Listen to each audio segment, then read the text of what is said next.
And with your leave, I will hand over to the registrar clerk. Thank you very much, Justice Theron. Yes, Ms. Courtney. Good morning. I'm the registrar clerk for this hearing. Presiding Justice Madlanga and Justices of the Constitutional Court. All parties are online. I call the matter of Voice of the Unborn Baby NPC and another, and Minister of Home Affairs and another for hearing. Council are now invited to place themselves on record. Note, but this hearing is being recorded.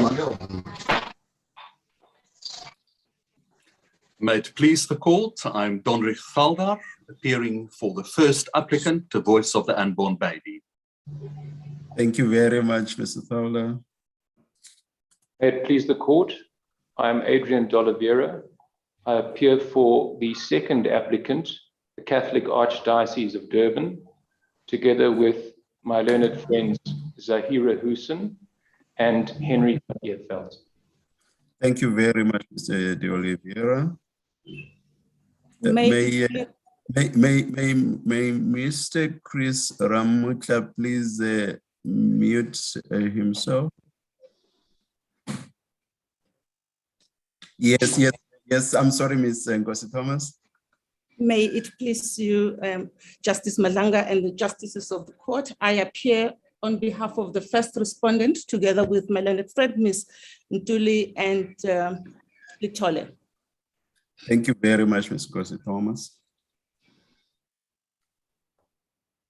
May it please the court, justices, my name is Hendrik Jacobs. I appear for the second respondent, the Minister of Health, with Mr. Kabelo Bukaba and Ms. Cheryl Shawe. Thank you very much, Mr. Jacobs. May it please the court, justices, I appear together with my learned friend, Ms. Tabang Poe, for the first and second Amicus curiae. Thank you, Ms. Stein. May it please the court, my name is Daryl Cook, and I appear for the third Amicus, Cause for Justice. Thank you very much, Mr. Cook. And I think that's all the appearances. Yes, Mr. Alder. May it please the court. I will start my address to the court with a true story. It happened not very far from the court, at the small holdings near Kempton Park. A mother and her two young sons were at home. The two boys were 2 years and 5 years old. The mother was just over 4 months pregnant with son number 3. However, during the late morning, the mother suddenly told the boys that she did not feel well and went to the bathroom. The older boy, the 5-year-old, sensed that something was not right and followed his mother to the bathroom. But she told him that he cannot come in. Phone daddy, she asked. The 5-year-old tried to call his father, but could not get through. He tried to speak to his mother, but there was no answer from within the bathroom. He opened the door. He saw his mother lying in a pool of blood, unconscious. He was terrified. What he did not realize was that she had a miscarriage. What could he do? Again, he tried to phone, this time his grandparents who lived nearby. His grandmother answered, and help was soon on its way. The mother ultimately survived the miscarriage and would continue to be a wonderful mother to her 2 boys. But she and her family lost the 3rd son that they all so eagerly awaited, and she could never fall pregnant again after this traumatic event. The day after the miscarriage, the family gathered to say goodbye to the son that they had lost. It seemed appropriate to them to bury the little body under a big acorn tree and say a prayer, and to mark the grave with flowers. It just seemed like the right thing to do. I can still vividly remember images of the burial. It had a profound effect on me, as I was the 5-year-old boy. This taught me about values of love, respect, and caring, and the fragility of life. Had my mother suffered the miscarriage at a hospital, we know what would have happened to my unborn brother's little body. It would have been considered anatomical waste and disposed of as such. I do not even want to think how that would have impacted my mother's psyche. Luckily, we as a family had the opportunity to say goodbye. If we are a compassionate society, we will comfort parents who suffer pregnancy loss and not cause them even greater grief. We will attempt to heal. On a level of values, this is the core of my submission. I submit that our Constitution, at a level of its underlying values, envisions South Africa as a compassionate society. It stands uncontroverted that bereaved parents, that is, expecting parents who experience pregnancy loss, who wish to bury the body of their unborn child, can find psychological healing through the process of burial. Burial is an age-old social institution that facilitates emotional support by family, friends, and community. However, the impugned provisions in this constitutional challenge prohibit bereaved parents who suffer miscarriage from burying the body of their unborn child. The Births and Deaths Registration Act, BADRA in short, sets 26 weeks of intrauterine existence as the dividing line between miscarriage and stillbirth. In the case of stillbirth, the body must be buried, but in the case of miscarriage, burial is effectively banned. This is so because BADRA provides that a burial may only take place if a burial certificate has been issued, and a burial certificate may only be issued if there is a notice of death of a person or a notice of stillbirth. Accordingly, the body of an unborn child in the case of miscarriage may not be buried. The impugned provisions of BADRA infringe on 3 constitutional rights of bereaved parents. First, human dignity. For many expecting parents, their unborn child is important and meaningful, irrespective of whether the unborn child has reached 26 weeks of intrauterine existence. If these expecting parents suffer miscarriage, that is, lose their unborn child before 26 weeks of intrauterine existence, the law currently treats the body of the dead unborn child as anatomical waste. It is unceremoniously incinerated together with discarded organs, blood, and bodily fluids. This is a slap in the face of these bereaved parents, a violation of their dignity. Secondly, privacy. I submit that the experience of miscarriage and the decision whether to bury the body of the unborn child are deeply personal in nature. Accordingly, this is a decision that falls within the protected sphere of privacy of the bereaved parents.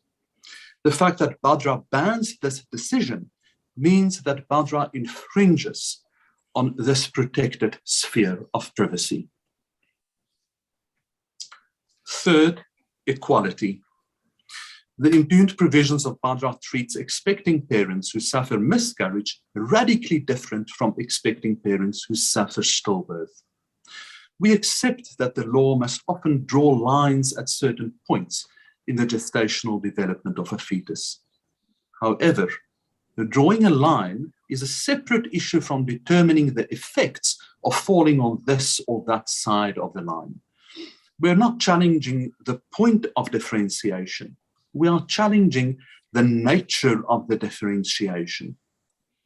Whereas bereaved parents in the case of stillbirth have the opportunity to bury the dead body of their unborn child.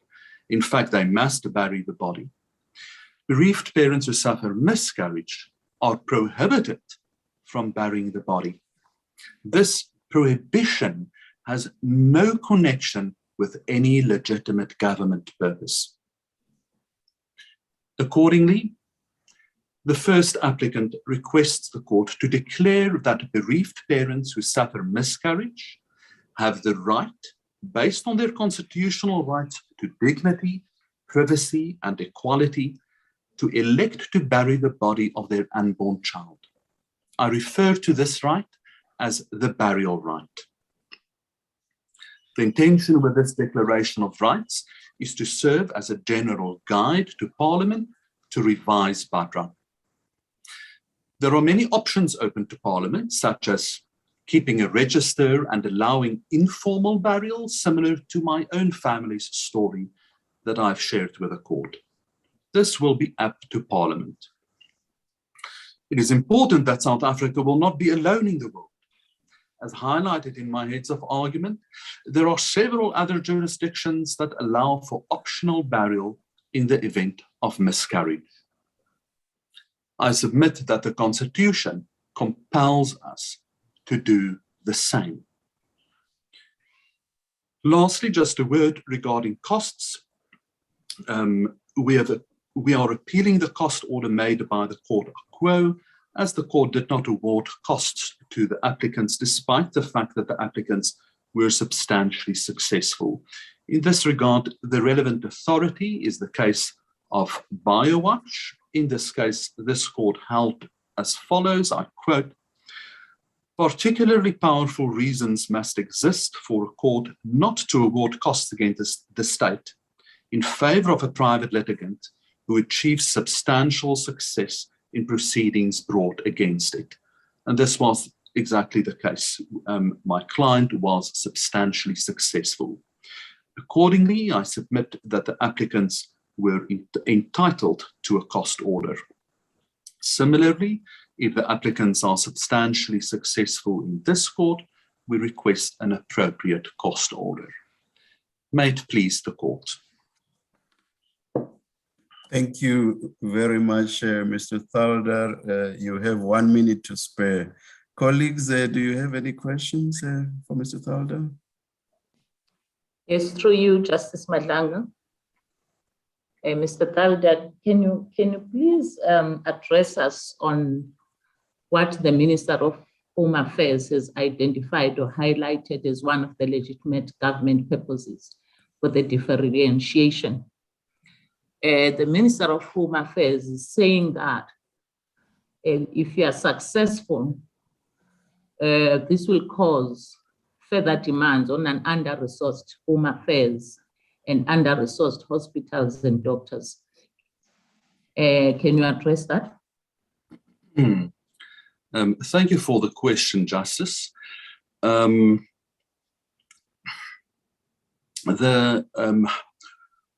Well, I address the administrative burden argument put forward by the first respondent, the Minister of Home Affairs, in full in my supplementary heads, but just in brief, I identify 3 weaknesses in the administrative burden argument.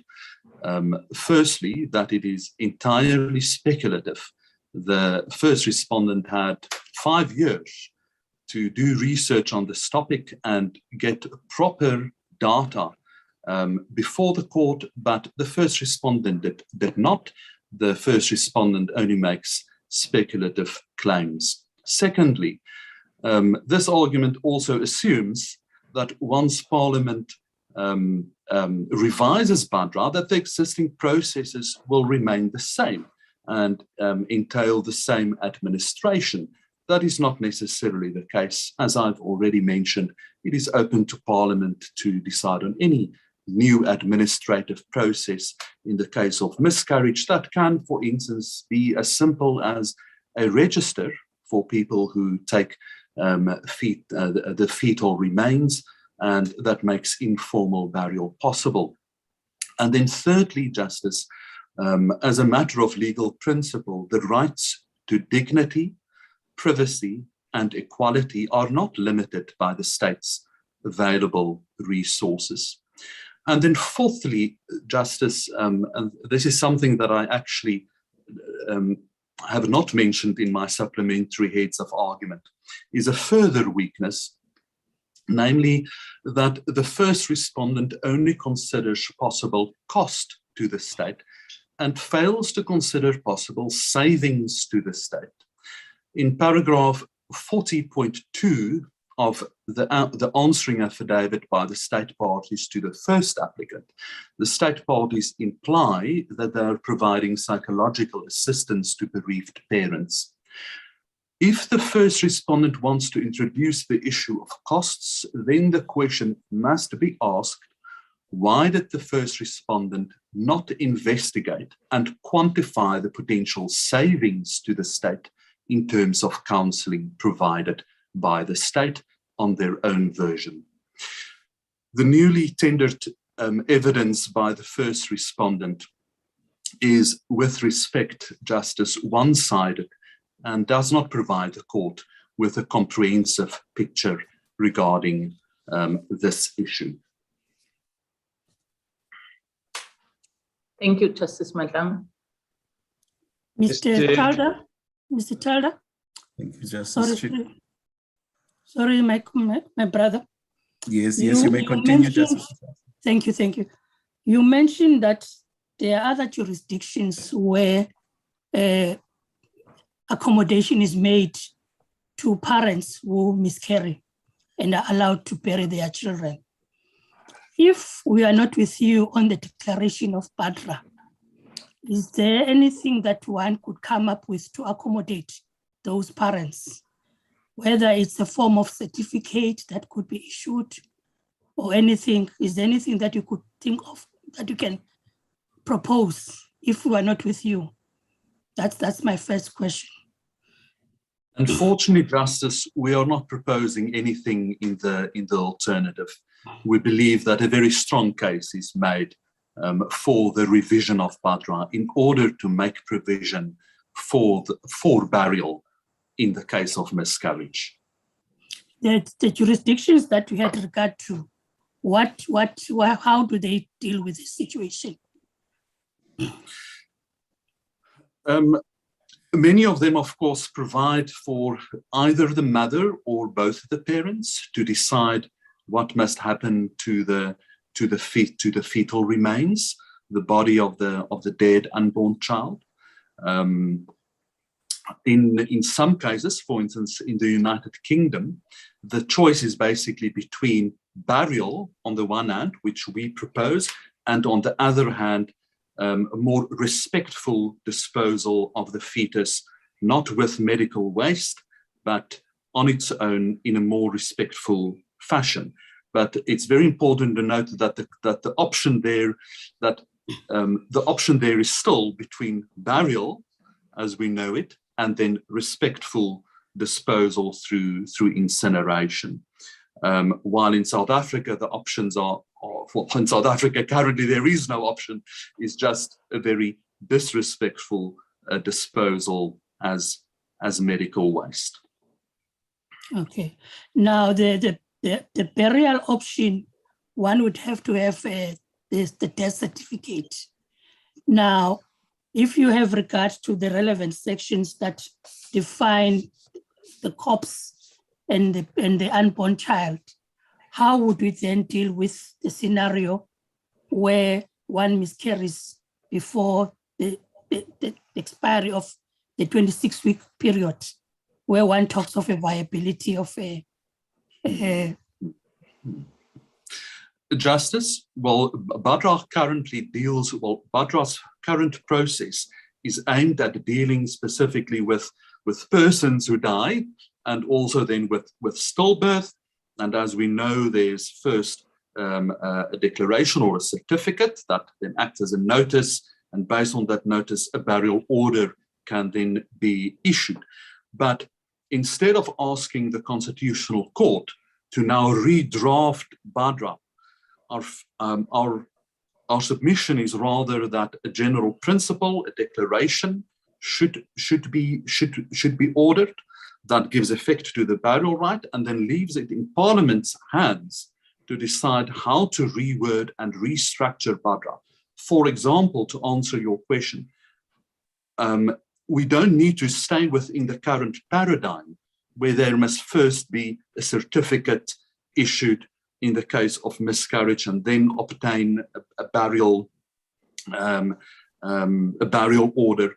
It will be up to Parliament to arrange this in any new way that Parliament sees fit to accommodate the burial right.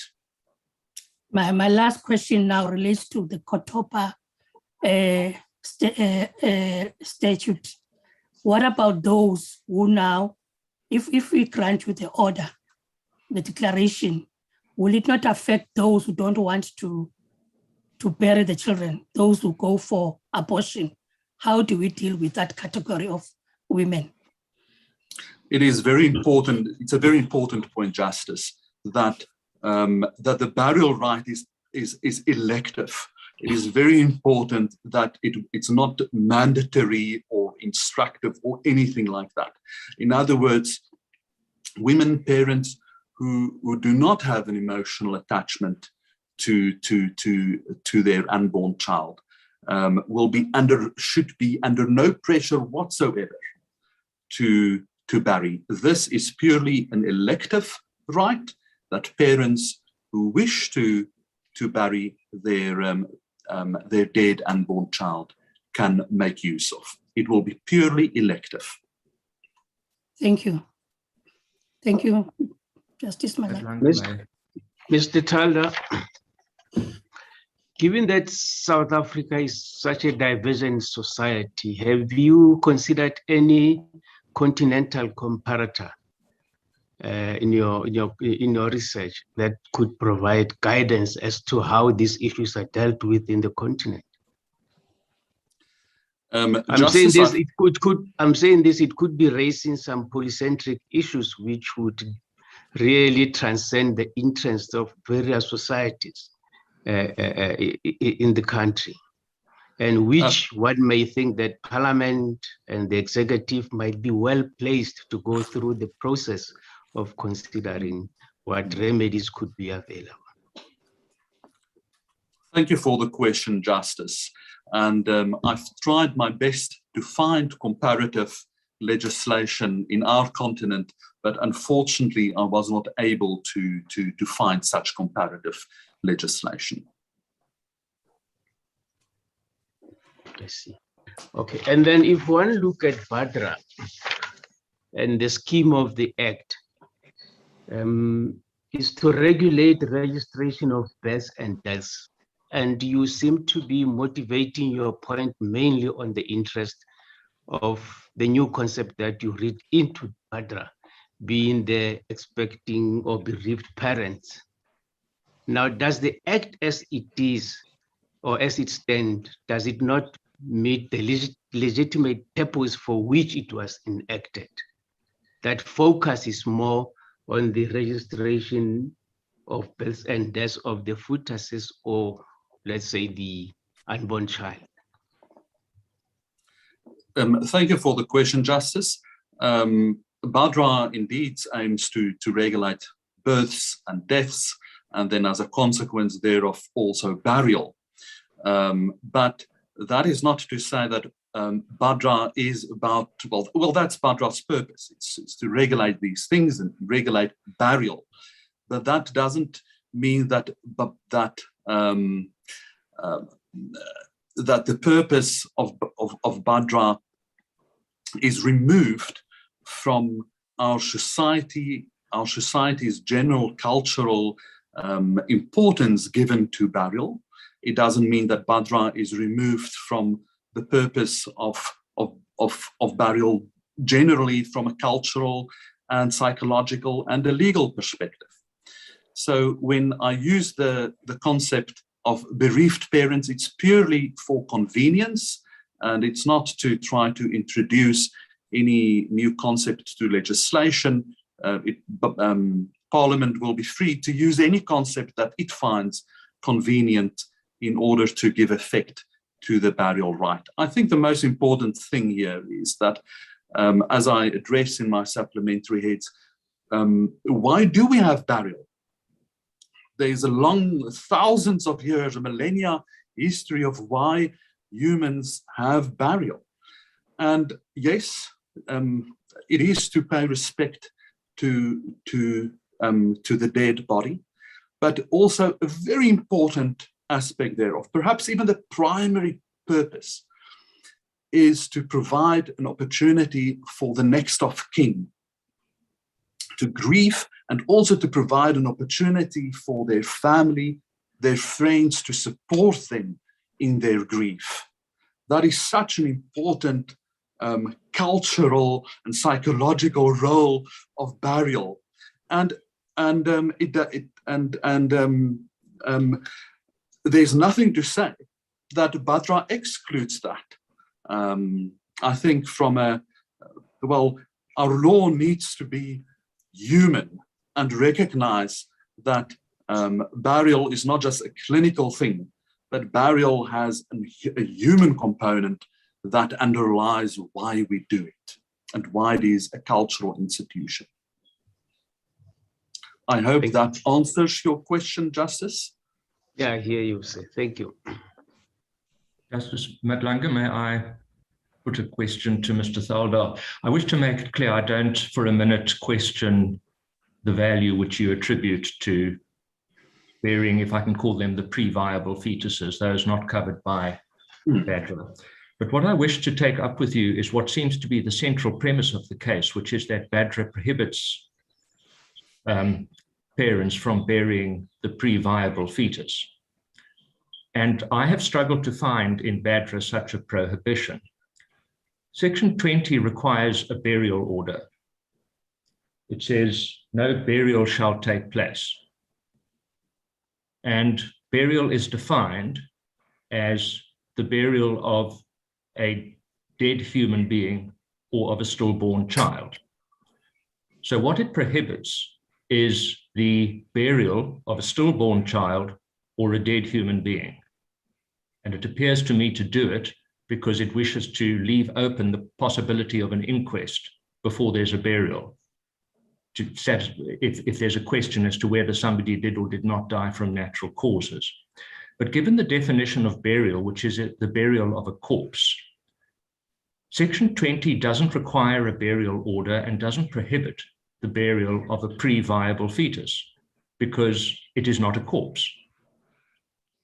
And we must try to interpret, assuming for the moment that Bhadra, if it had such a prohibition as you suppose, would be unconstitutional. We must try to interpret it constitutionally. But I must say, on an ordinary reading, I don't think it's a twisted reading, it's the most obvious reading, is that it says nothing about the burial of pre-viable fetuses. It doesn't require a burial certificate, it doesn't require a death certificate, it requires nothing. It didn't prohibit that moving story you told of your parents burying the miscarried child under an oak tree. And I would like you to then explain why you submit Section 20 prohibits the burial of a pre-viable fetus. Justice, I will preface my answer with just the following references. In the answering affidavit by the state parties to the first applicant in paragraphs 54, 74, and 75, the state parties firstly admit that Bhadra is the legislation applicable, and then in paragraph 39 of that answering affidavit, the state parties admit that Bhadra does indeed prohibit burial in the event of miscarriage. But my answer to your question, Justice, focuses not so much on the definitions provided in Bhadra, but on Section 20 itself, which provides that a burial may only take place in the event that a burial order is issued.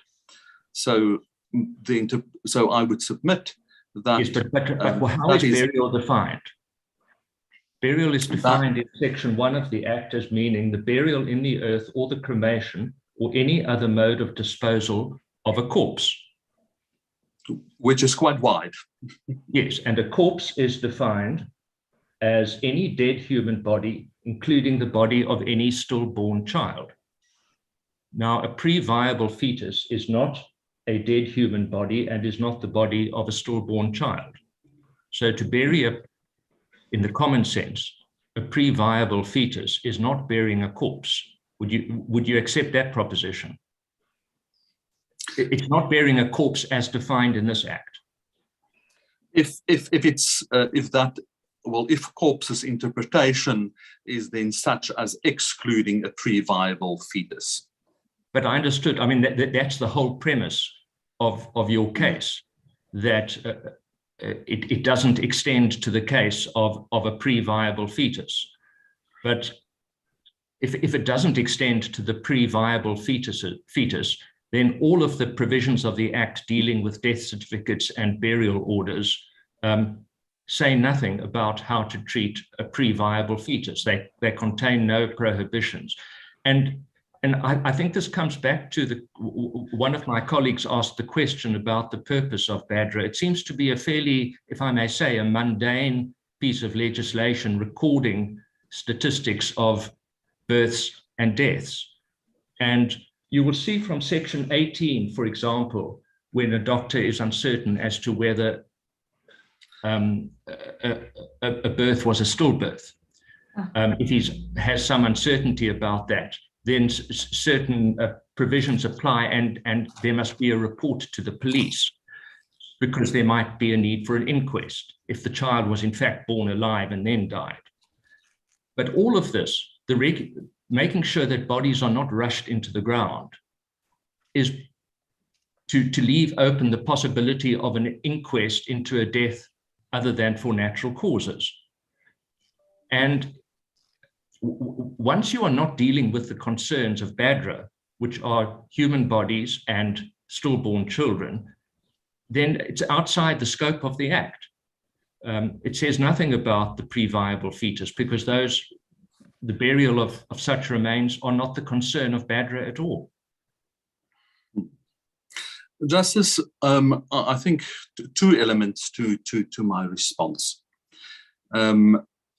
Our concern is how BADRA is applied and understood generally throughout our country and applied in practice, with the effect that that burial in the case of miscarriage is simply not allowed, at least not in the formal institutions. So in other words, doctors do not provide certificates in the case of miscarriage. They cannot provide stillbirth or death certificates, with the consequence that the bodies of dead fetuses in the case of miscarriage are simply treated as waste and incinerated as such. That is common cause. It has been admitted by the state parties. So that reality of how BADRA is understood and applied in practice, that is our concern. And clearly, then the second component of my answer would be to suggest that if one constructs BADRA purposefully, it's quite clear that it doesn't provide, as Justice highlighted, for miscarriage. So in other words, it's no surprise that this is the way that fetal bodies in the case of miscarriage are treated in practice. There's simply no provision for them, and on at least a superficial reading, then it would seem that that's the reason things work in practice the way they do. And that constitutes a massive problem, and that, Justice, is why we are in court and challenging BADRA. I have tried to look at the provisions which deal with how human waste must be disposed of, and whether there's anything in the those health regulations dealing with the disposal of human remains, and reference was made to an SABS standard and so on. I wasn't sure that there was anything there which would required pre-viable fetuses to be disposed of in a particular way, which would have prohibited them from being burial. But that in any event wasn't the subject of the attack. Assuming, speaking for myself at the moment, the ordinary meaning of BADRA is not to contain the prohibition which you suppose. As I understand it, the grieving process and the values which you seek to espouse are not values which are met by the formal administrative process of issuing a death certificate or a burial order. What your clients want is the reality of being able to to keep the remains and to bury them according Indeed, to their indeed, own Justice. consciences and beliefs. If BADRA doesn't prohibit that, and this court were to make that clear, it would then become a question, must, for example, state hospitals have procedures in place to allow parents to elect to retrieve and bury the fetal remains of the pre-viable fetus. But that becomes a slightly, that is no longer a constitutional challenge to the legislation. It becomes a question, what is affordable and realistic for the state, which isn't this case. In other words, this case is not about whether the state is failing to give the parents the elections at hospitals to retrieve their remains and don't have storage facilities and the like and separation procedures. It's about a supposed statutory prohibition. So if that statutory prohibition doesn't exist, it seems to me that the next step in the quest which the applicants are pursuing would be to take on the question whether the state should be compelled to have these resources, for example, in public hospitals. Because, for example, in the private hospital, assuming parents have got resources, it probably wouldn't be an issue. They could elect to retrieve the remains and bury them. Justice, for my client, what is important is the end result. My client acts not only for its own interest, but also in the public interest. So what is important for us is the eventual outcome, that bereaved parents generally throughout our country can, when they suffer miscarriage, have an option to bury the fetal remains. That's the result that my client seeks. Therefore, if the court is inclined to rather to construct BADRA in such a way to give effect to that result, my client will indeed be very happy, and my submission would be that the first applicant would then have been substantially successful. Thank you. Mr. Thalder? Mr. Thalder, the 35 minutes is up, but my colleagues, of course, are still putting questions to you. Yes, Justice Thurman? Thank you, Justice Madlanga. Mr. Thalder, I have the same concern that was raised with you by Justice Rogers. And I could not find any prohibition in BADRA of the nature that the applicant complains of.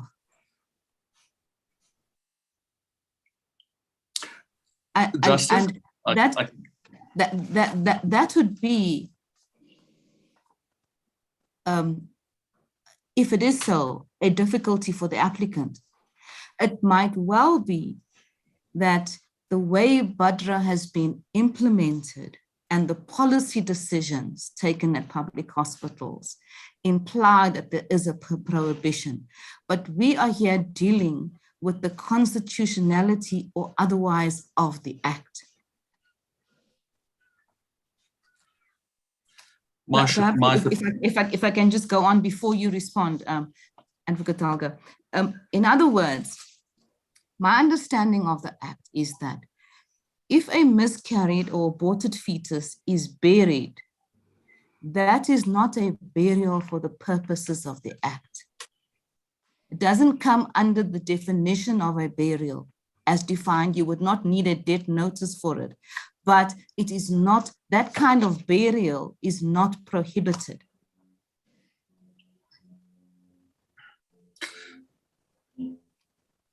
Thank you, Justice.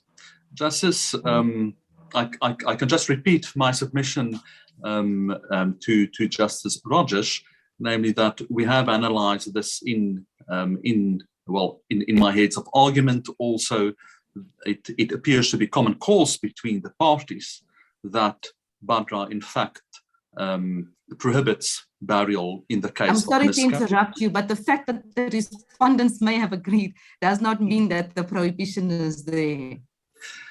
And it also, just to repeat my submission, is how this is understood throughout the country. But if the court is inclined to rather interpret Badra to give effect to the opportunity of parents to elect to bury the fetal remains in the event of miscarriage, that would indeed also mean that my client has been substantially successful in what it seeks, namely that's the recognition of that right of bereaved parents, for which I submit a proper case has been made that parents in the case of miscarriage should have the right to elect based on their rights to dignity, privacy, and equality, as it pleases the court.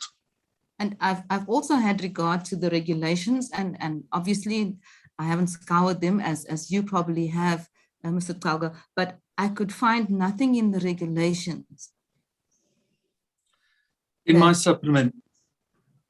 Yes, so the regulations don't make provision for the burial of a miscarried or aborted fetus, but it also doesn't preclude such a burial. Would that be correct? That is correct, Justice. And in my supplementary heads of argument, I've indeed made that specific point as well, that the first applicant respectfully requests the court to rather interpret the regulations to give effect to the burial right. And what do you say about that interpretation that the second respondent contends for?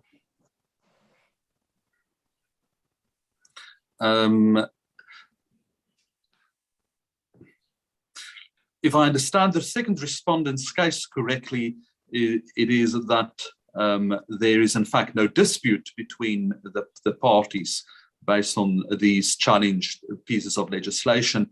I can just submit, Justice, that our submission, as per my supplementary heads of argument with regard to the regulations, is that the regulations can be interpreted to give effect to the burial right. And I must add to that that it is sad that the respondents didn't during the initial stages during the High Court stage submit the arguments that they're now submitting, because that would have been very helpful at that stage. But we submit that an interpretation of the regulations would be more appropriate than declaring them unconstitutional. Thank you, Mr. Talda. Thank you, Justice Madlanga. May I, Justice Madlanga, follow up this aspect? Mr. Thalda, I just want to take you through the Act. Section 20 sub 1 says no burial shall take place unless notice of the death or stillbirth has been given to a person contemplated in Section 4 and he or she has issued a prescribed burial order. That person is the DG or the DG's delegate. Is that correct? That is correct. The person appointed in terms of Section 4. And then I turn to the definition of stillborn. Stillborn in relation to a child means that it has had at least 26 weeks of intrauterine existence, but showed no sign of life after complete birth. So that means that children before in utero existence of 26 weeks do not fall under stillbirth. They are actually, we could loosely call them miscarriages. Is that right? Correct, Justice. So in respect of such fetuses, unborn children, no burial order can be issued by the DG or his or her delegate in respect of them. Is that correct? I agree, Justice. And is that why you say Section 20 sub 1 precludes the burial of such unborn children, because they do not qualify as stillborn children? Indeed, Justice. Now, I also want to understand why you say then the Act doesn't permit you to permit bereaved parents of unborn children before 26 weeks in utero existence to bury them. Is your argument based not necessarily on the regulations, but on section 20 sub 1 read with the definition of stillborn, and of course read with section 4 and sections 18 of the Act? Yes, Justice. Well, I can just repeat section 21 that reads, no burial shall take place unless notice of death or stillbirth. We have that section in front of us. So how we interpret that is, well, just as it reads, no burial shall take place unless it was either a stillbirth or a death of a person. And that's also how it's been interpreted for years all over the country, with a very unfortunate result that hospitals, clinics, etc., do not allow parents to have access to the bodies of their dead unborn children if it's below 26 weeks. That's the very sad reality. And for purposes, for purposes of this discussion, I wouldn't want to discuss the practice at all. I'm just looking at the law as it stands. And then if you read section 18, and section 18 deals with stillbirth, it requires of a medical practitioner, or then in the absence of a medical practitioner, a person was present at the stillbirth. The medical practitioner will issue a prescribed certificate, and the other person will make a declaration. Again, that excludes unborn babies before the age or before 26 months in utero, 26 weeks in utero existence, not so? Indeed, Justice. Yes. And so your case is that all of this, ultimately it ends up with section 20 sub 1, but if you read all of this together and in context, especially the definition of stillborn, it means that the Act, that's your case, that the Act pertinently precludes or prohibits the burial of these babies. Indeed, Justice. Well, our case has a few components. I think the first most important component is the recognition of the burial right of bereaved parents in the case of miscarriage. And then following on that, the next phase of the argument is then the infringement by BADRA, as we read it. I'll tell you why I ask you, because my colleagues have set my mind going about what the Act actually intends to do and what it actually does. And that is why I try to understand your argument and your case, why you say section 21 does not recognize that right, the right of burial. Thank you. As it pleases the court. I'm sorry. If I just have one closing question, please, on along the same lines. If there is no prohibition in the Act, then the declaration in paragraph 2 is not necessary. We don't get to the declarative.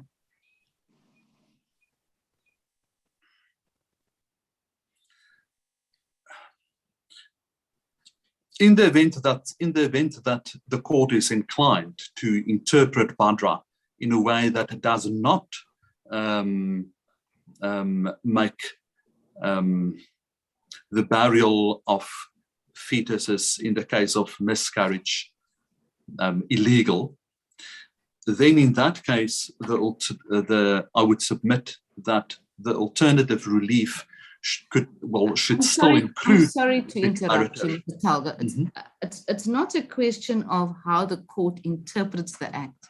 It's a question of whether there is a prohibition or not. If this court is inclined to find or does find that there is no prohibition in the Act, then paragraphs 2 and 3 of the order of the High Court are not necessary. Indeed, Justice, but my submission would be that a remedy is still needed, and in that case, the declaration of rights based on our Constitution would still serve a very, very important purpose, to inform the interpretation of the Act and to inform how our whole country will deal with this massively important issue. Thank you. Thank you, Mr. Talga. Thank you, Mr. Justice Madlanga. Thank you. Mr. Thalda, it seems there are no further questions. Thank you very much. As it pleases the court. Mr. De Oliveira.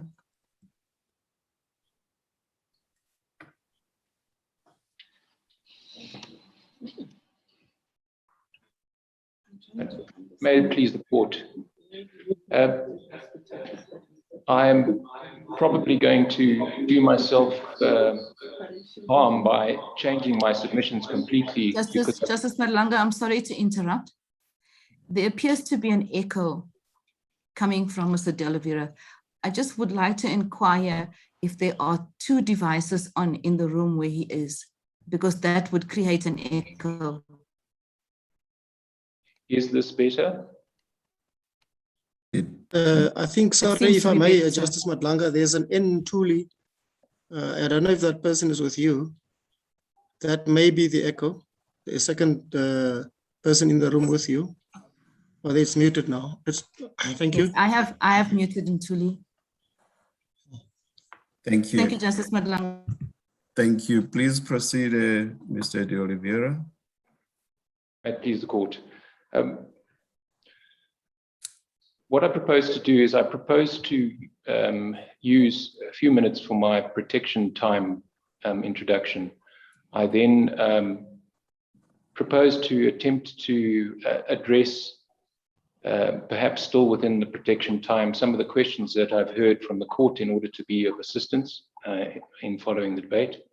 And then I intend to deal briefly with the submissions of the Department of Health, the Department of Home Affairs, and finally the Amicus Women's Legal Centre Trust and the Justice Coalition.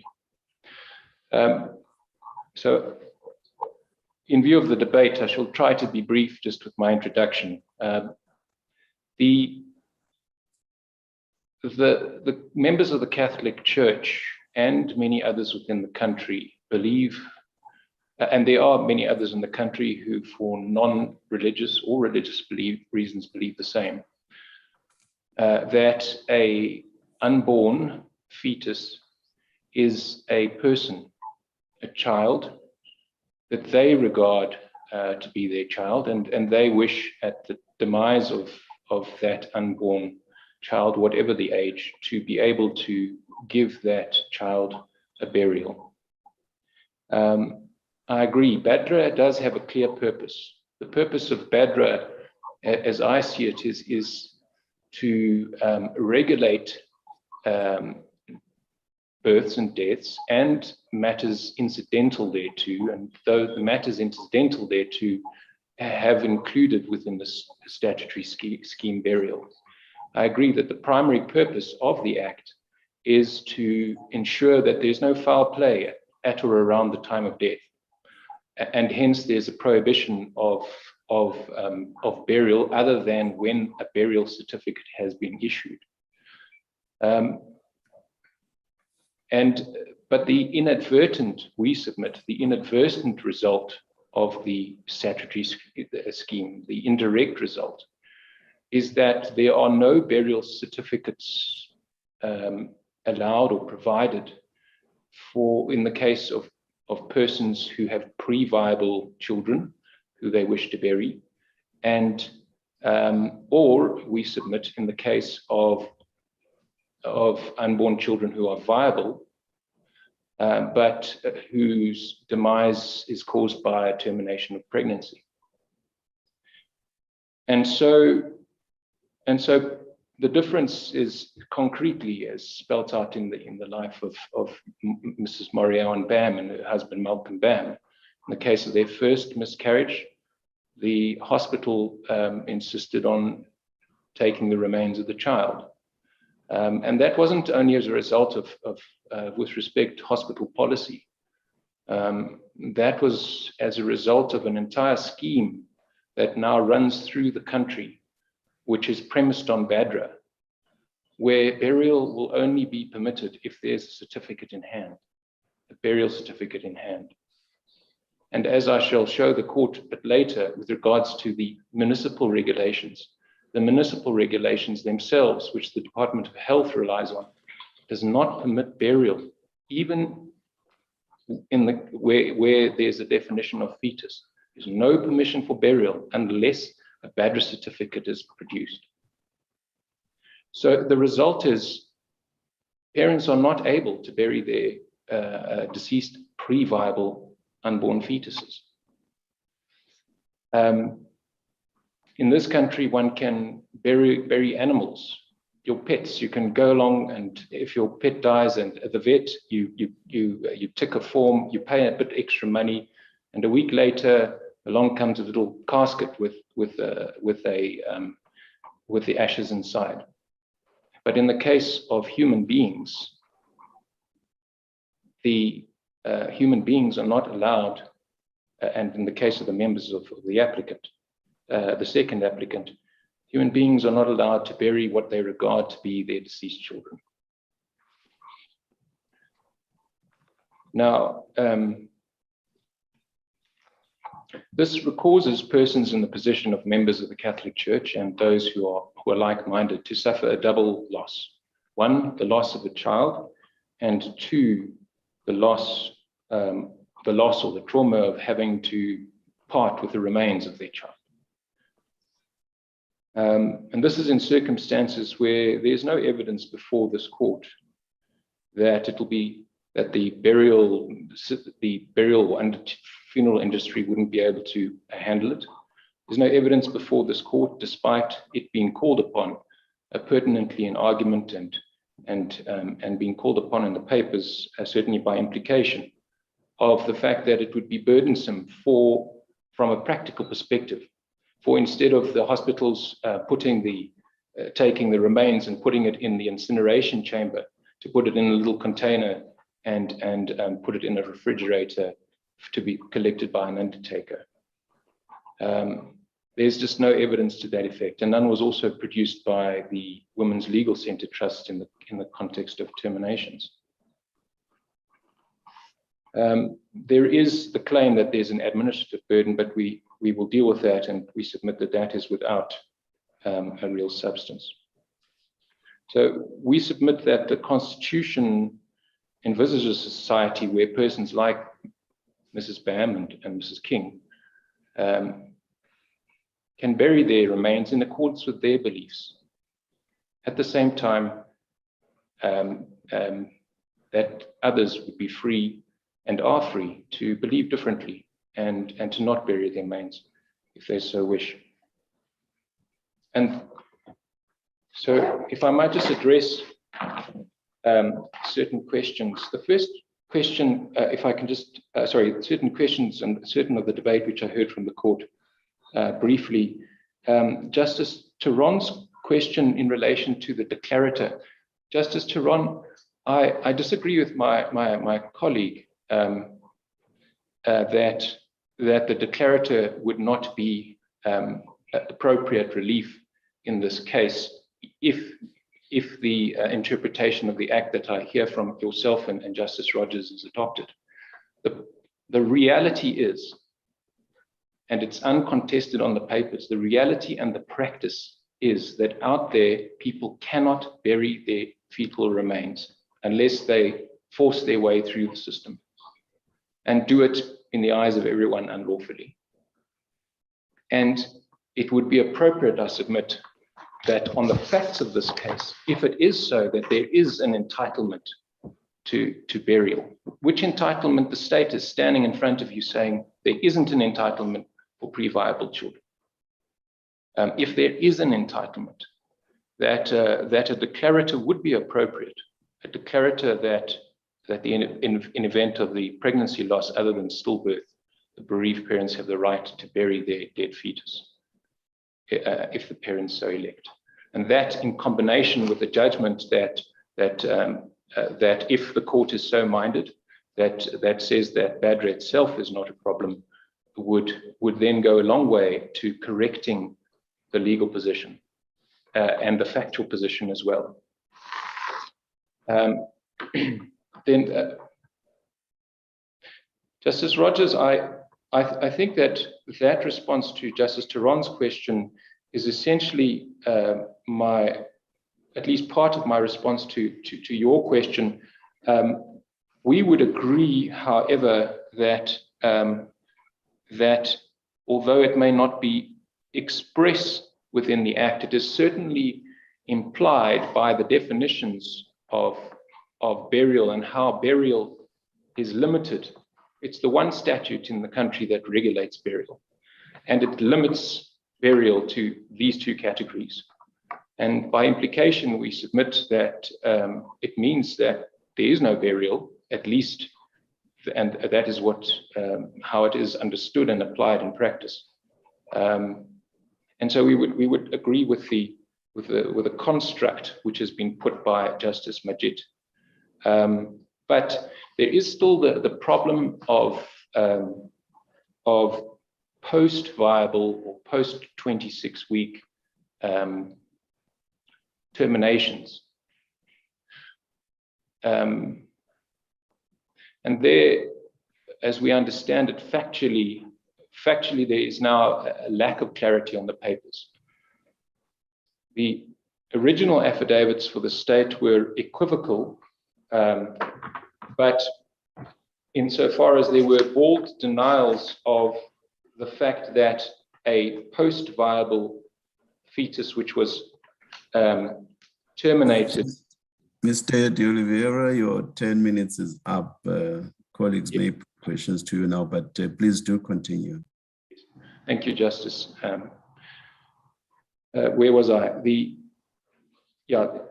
On the papers, there is a lack of clarity because there were some bold denials of the fact that that post-viable terminations was catered for and could be catered for under BADRA.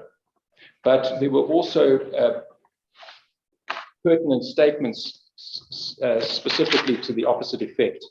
And those references for the justices and the clerks in the state's first answering affidavit is paragraph 60, paragraph 66, and then a more equivocal one, paragraph 95. Perhaps if it's of assistance, Justice Rogers, I'm not sure which way it will mean the interpretation will go and what the outcome will be. But as far as we see it, we see that the definition of stillborn does not include or doesn't naturally include terminations. And that is for two fundamental reasons. The first is that the language of the Act, the definition of birth and the definition of stillbirth, contemplate and ride on the concept of birth, the birth of a live child, as opposed to the birth of a child and the complete birth of a child, which is found to be without life.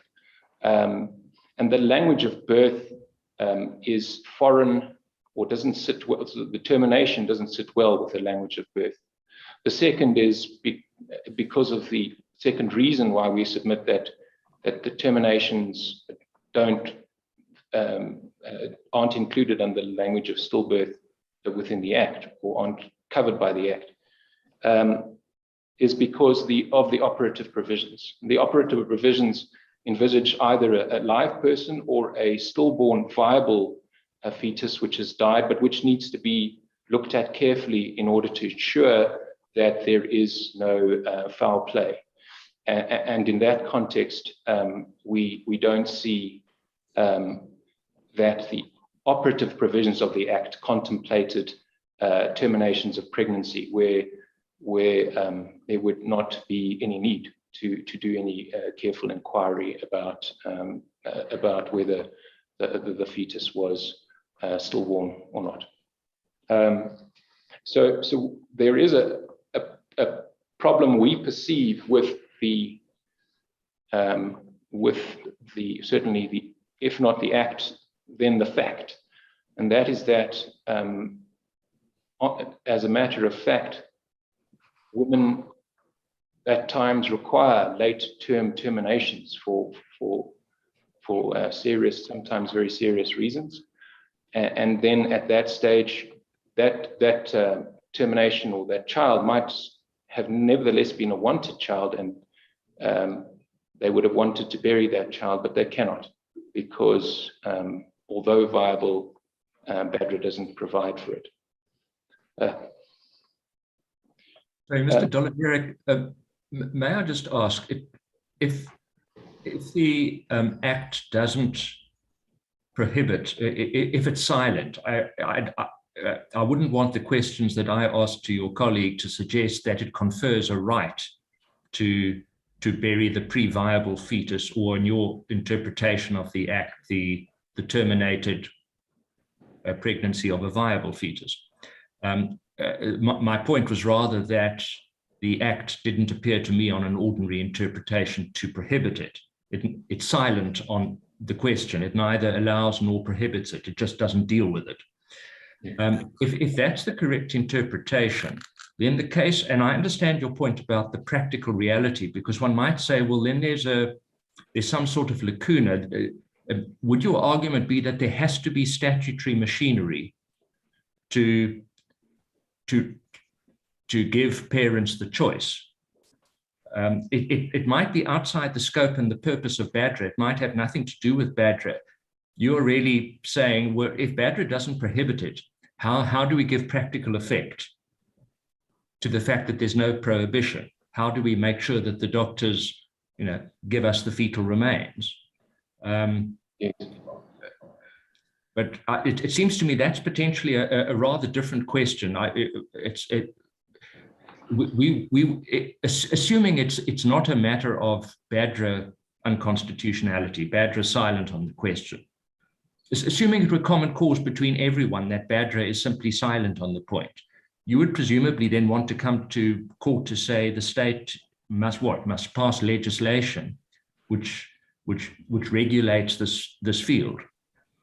Yes. Justice Rogers, I think that the position would be that not necessarily that the state must pass legislation, that the application would be an application which says on a certain set of facts, there's a parent that wants to bury, they've been prohibited from burying by the state, who say that BADRA doesn't permit it.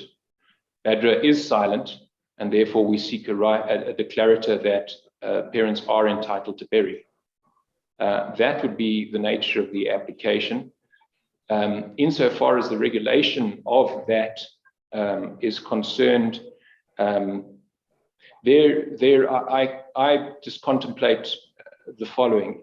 To my mind, there has to be some form of regulation of the burial of remains, and that is because I can't understand that fetal remains would be something which could simply be given to parents to handle and given without some sort of control on it. Now that may be a control or legislation that falls within the realm of the Department of Health. Would it not raise the sorts of issues which Subramani raises as to, for example, if a family may say, we think life should be sustained with a ventilator, but a public hospital just doesn't have the resources to keep somebody on a ventilator for months on end. Here one would be saying a hospital must allow me to retrieve and take away the remains of my child to an undertaker or to deal with. It really raises a question as to what resources a hospital has. Yes. Two comments in relation to that question, Justice Rogers. The first is that we submit that on this case, this is not a case about resources. It's a case about the entitlement, about the right to bury. We do not reach in this case the matter of the obligation of the estate to provide burial. Although it's a right which can't, in a sense, because of the nature of the right, it can't exist independently of medical staff's cooperation, because at least in the case of where a miscarriage is followed by some procedure in hospital to remove any remains of the placenta and fetus, or termination of a viable fetus, there are other people involved who, in a sense, have the first possession of the fetal remains. So it's not merely about a freedom of action on your side, is it? It requires some cooperation. Yes, except we're in the context where there is already a first possession of the fetus, where we have medical staff who will take the fetus and place it in the incineration box. Now it'll be simply the placing we submit of the fetus in a container in a refrigeration, and then the second point I was about to move to was that the burial sort of industry. I mean, burial's a big business in this country, and there's a thriving burial industry, and people know that in order to bury or to cremate, it entails a private cost. And so we don't see this issue primarily as a state as a sort of a state-funded issue. We see it as a principled issue, which sits on top of the current position where people privately pay for burials. So would it then be fair to say that if the Act is interpreted as not prohibiting this, that one would need an opportunity to see how that plays out once it is made clear that that is the interpretation of the Act, assuming that's what the court decides, that it doesn't prohibit this, that one will wait to see what then happens in the hospital system? Yes, if the court did give a judgment to that effect, Justice Rogers, then we'd have a situation where at least parents would know clearly, and hospitals and the Home Affairs would know clearly, and undertakers, that there isn't a prohibition of this thing. And then, at least at first, people will be able to say, you know, don't incinerate the remains. I want to keep it, or I want to provide it to an undertaker. And I think that regulation will follow from there. I do think so. And then, but Justice Rogers, if I may just return to the fundamental point is at the moment, as a matter of fact, and not just as a matter of idiosyncratic hospital policy, no one's allowed to bury, and nobody's allowed to bury fetal remains. You can't do it without a burial certificate, and that's it. And the states all of the states' affidavits ring clearly in that respect, both from the Department of Health and from the Department of Home Affairs. And so a declarator that there is such a right, confirming the order of court below, prayer 2 only, would go a long way in arresting that we submit unconstitutional situation. Sorry, I'm still continuing, Justice Rogers. I'm done, thank you. Oh, thank you very much, thank you. Just a follow-up on that, Mr. De Oliveira. We order suspensions of declarations of invalidity. I'm not aware off the top of my head, but one never knows. We may have done it, and I'm just the one who's not aware. I'm not aware of some sort of order that suspends that may follow as a result of a declaration, which is not a declaration of invalidity. Here's what I have in mind. If overnight we say parents who have lost their unborn children, who have not lived for 26 weeks, are entitled to bury them. Sitting here now, I have no idea what the practical ramifications of a declarator to that effect are going to be. And I would be loath to see a situation where the hospital system does not know what to do with all these fetuses, because one cannot say, immediately after the miscarriage, say to the mother or the parents, you want to bury here, take the fetus and see what you want to do with it. That would be, in certain circumstances, it would be very uncaring, and in certain circumstances, it would just be impractical for the parent or the parents or the mother, whoever is available, to immediately take charge of the fetus. So I have no idea what the practical implications are.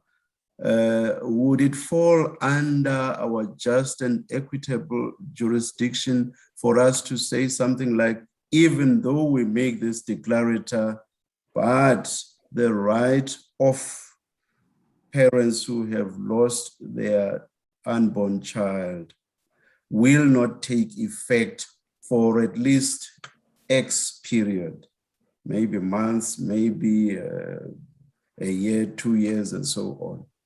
Would our just and equitable jurisdiction allow us to do something like that? Or if not that, what would allow us to do something like that? Yes. Speaking for myself, if that is the route we go in the end, that is what I would prefer to see happen, as opposed to just making a declarator and shutting up.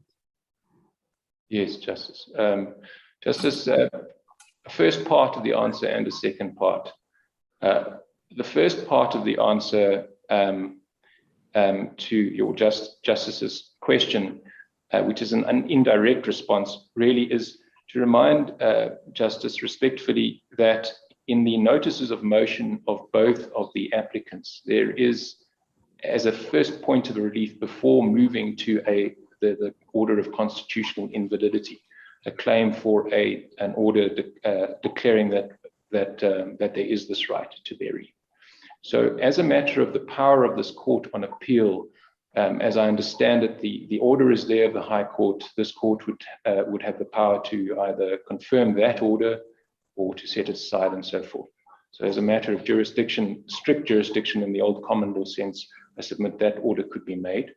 Insofar as the second part of my answer is concerned, Justice, without having the provision immediately in front of me, as I understand it, and forgive me if this submission is incorrect, but in a constitutional matter, this court would have the power to make an order that would be just and equitable in the circumstances.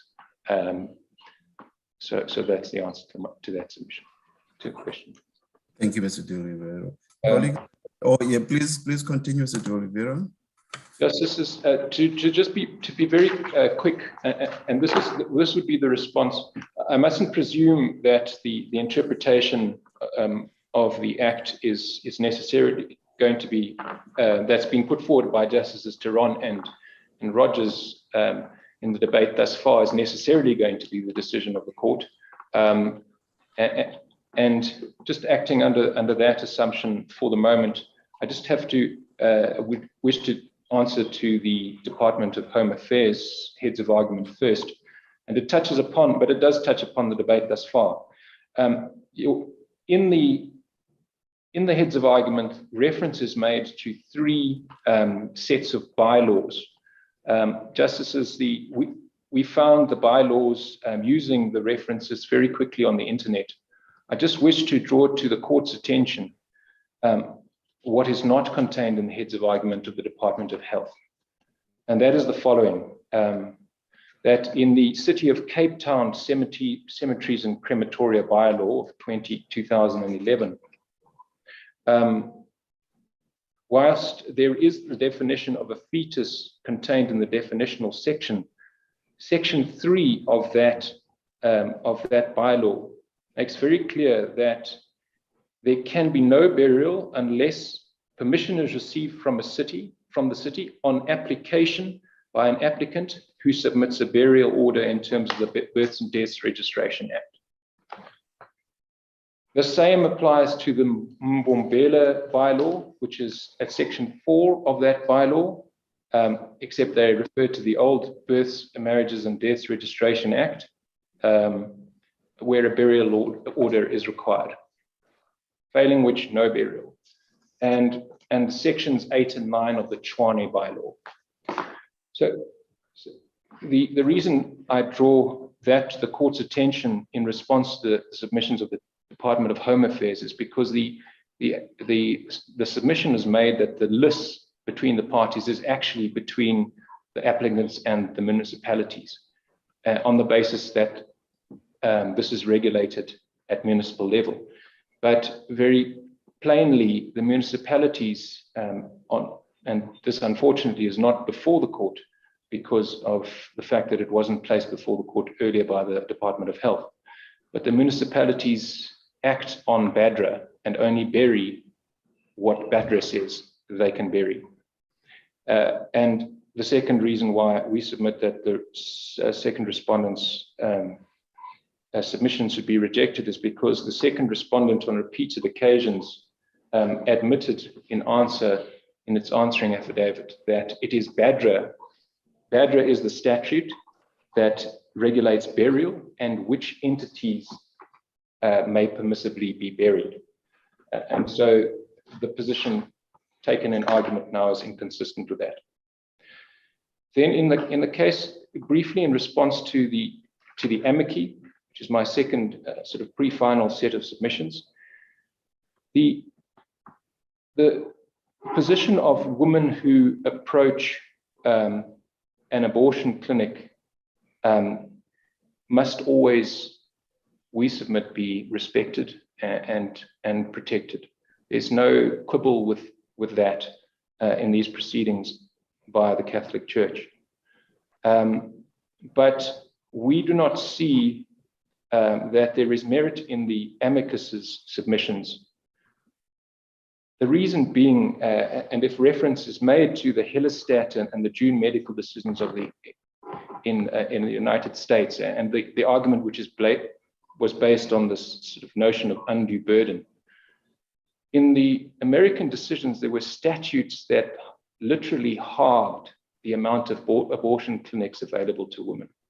There was clear and unequivocal reduction in availability of abortion facilities. In this case, the amici have produced no evidence whatsoever that affording a right, an election to a woman who approaches an abortion clinic, the right to bury the remains if she wishes in her circumstances, that the affording of that choice will have the result that other abortion clinics become overly burdened or inaccessible to people who require safe and confidential abortions. There's just no evidence, and the evidence that they seek to submit, the two documents, the clinical guidelines and the report, do not provide any evidence that will occur at all.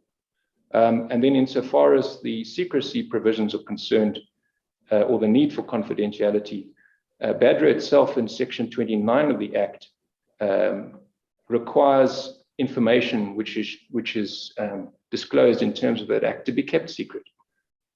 And there's no reason why the legislature couldn't tailor appropriate confidentiality provisions in the case of women who have terminations and yet wish to bury the children.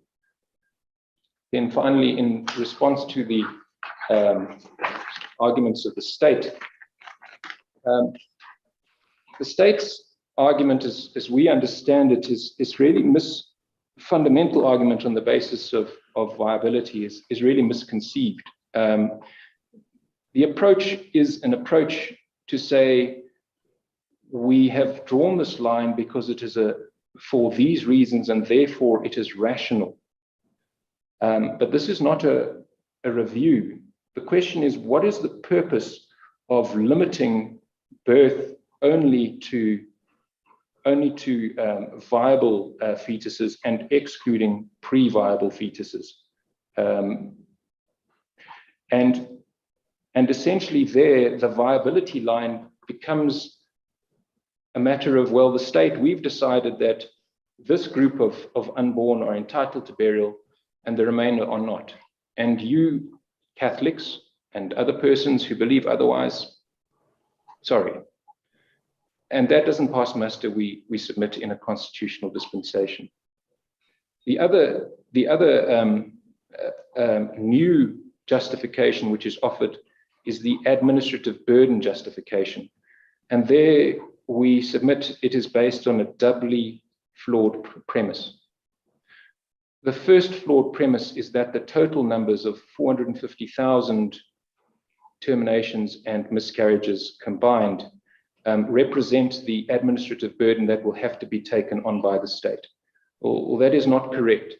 There is no evidence of what the portion or percentage of those persons would want to bury their unborn fetuses.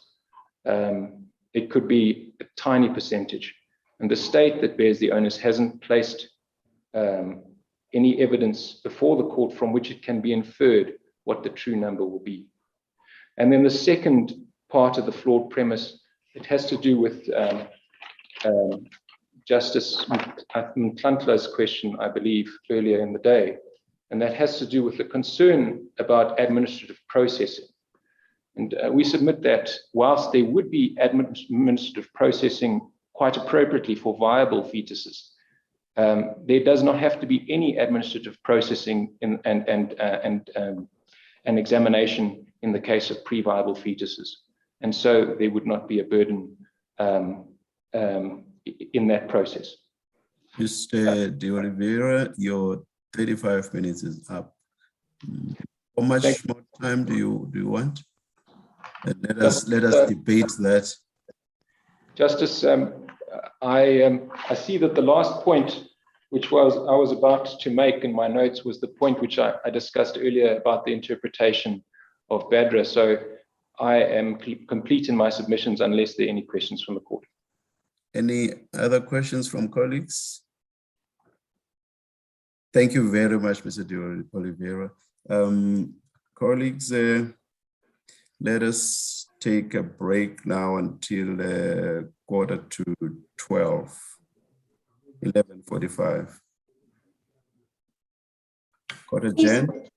All right, court will adjourn until 12:45.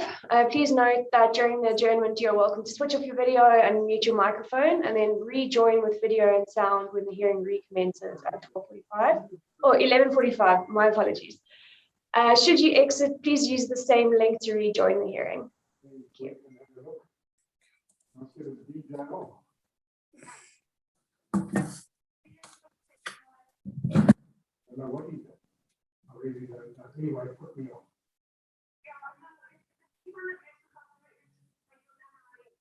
Yes, but he doesn't.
Are we all back?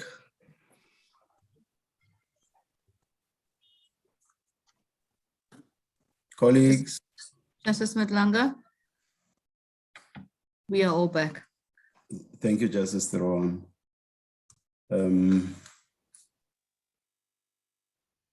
Mr. Cook? May it please the court.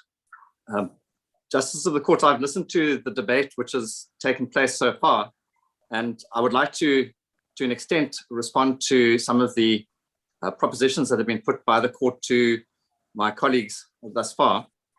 And what I propose doing with the leave of the court is to start off by making a few observations regarding remedy, followed by a few brief comments about the approach which my clients, the third amicus Cause for Justice, has taken to this matter, and then to have a look at the interpretation of BADRA, which is not something that I've dealt with in my heads, but I would like to make a few comments in relation to the debate which has taken place so far this morning. And then if there's time after that, I would like to make some comments regarding the heads of argument submitted on behalf of the Minister of Home Affairs and on behalf of the first and second amici. If I may then commence with a few observations regarding remedy. And I think a helpful starting point is the judgment of Ackerman in Fosey versus Minister of Safety and Security. In that case, okay. Justice Ackerman J. Ackerman J. Yes, Judge. J. Thank you. He held that appropriate relief will in essence be relief that is required to protect and enforce the Constitution, and that should be the lodestar for this court, I submit. And one could also have regard to the case of Morderklip, justices, where the relief that was eventually granted by the Constitutional Court and by the Supreme Court of Appeal wasn't based entirely on what had been claimed by the applicant in its application papers. And the court considered itself to be at large under its wide and equitable jurisdiction in relation to remedy, to fashion an appropriate relief in that case. And that brings me to the matter before the court today. And if the court is inclined to interpret BADRA in such a way that it doesn't preclude people who've had miscarriages, who've lost prenatal babies from burying those babies, I think it is still important that this court grant a declarator. And I say that because the state has adopted a particular line in this case, in terms of which they have indicated how they interpret the legislation. And they've supported that interpretation of the legislation in their affidavits and in their heads of argument. And we would like to avoid a situation where this court simply says, well, BADRA is neutral on the point, and that's it, and doesn't grant any declaratory relief. And then in a year's time or 6 months' time, Parliament passes legislation which then has the effect which the state is contending for in these proceedings, i.e. to prohibit such burials of prenatal babies. And for that reason, we submit that it is important that a declarator be granted, and we submit further that this court does have the power under its broad equitable relief to grant such a declarator, which will vindicate the constitutional rights of the applicants. As far as my client's approach to this case is concerned, what we've done, and you will have seen from the heads of argument, justices, is we've emphasized the value of human dignity. And we ask that as this court assesses the constitutional rights in play and considers limitations and remedies, that this court keeps in mind the wider dignity considerations which we submit are involved in the matter. In particular, justices, we suggest that the value of human dignity entails that all human beings, including unborn human children, have worth and ought to be treated with respect. And we submit further that to refuse parents the right to bury their unborn children is not only a violation of the rights of those parents, but it also treats the deceased children as non-humans, as objects. It disrespects them and it disrespects their intrinsic worth.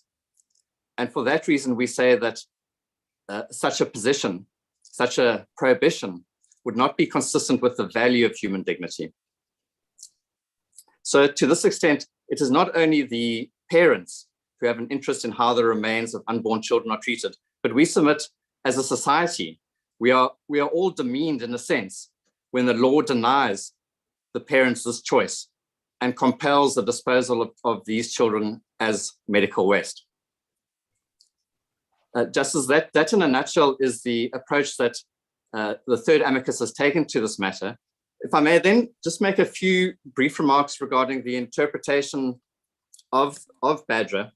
As you start, the 5 minutes is up. Colleagues may put questions to you now. Please continue, Mr. Cook. Thank you, Justice. Perhaps just to touch on two aspects of the legislation. And the one anomaly or potential anomaly concerns how we deal with termination of pregnancies.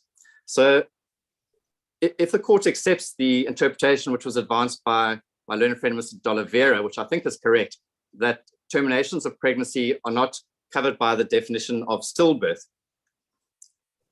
then we have a situation where on the interpretation suggested by Justice Rogers and Justice Taron, an abortion, even after 26 weeks of intrauterine existence, so even after the stillbirth period, that abortion wouldn't fall under that child that's aborted wouldn't fall under the definition of corpse in BADRA.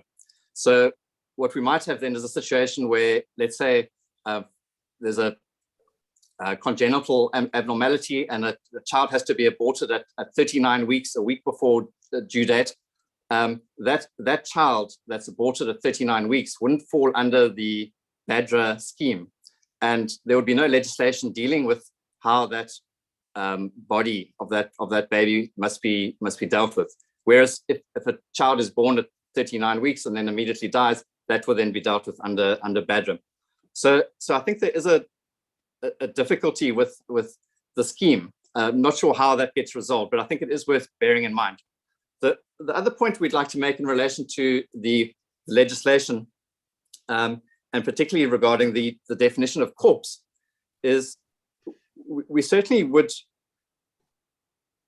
suggest that even a prenatal fetus that might be lost by way of a miscarriage is nonetheless a human, and it's nonetheless a dead human.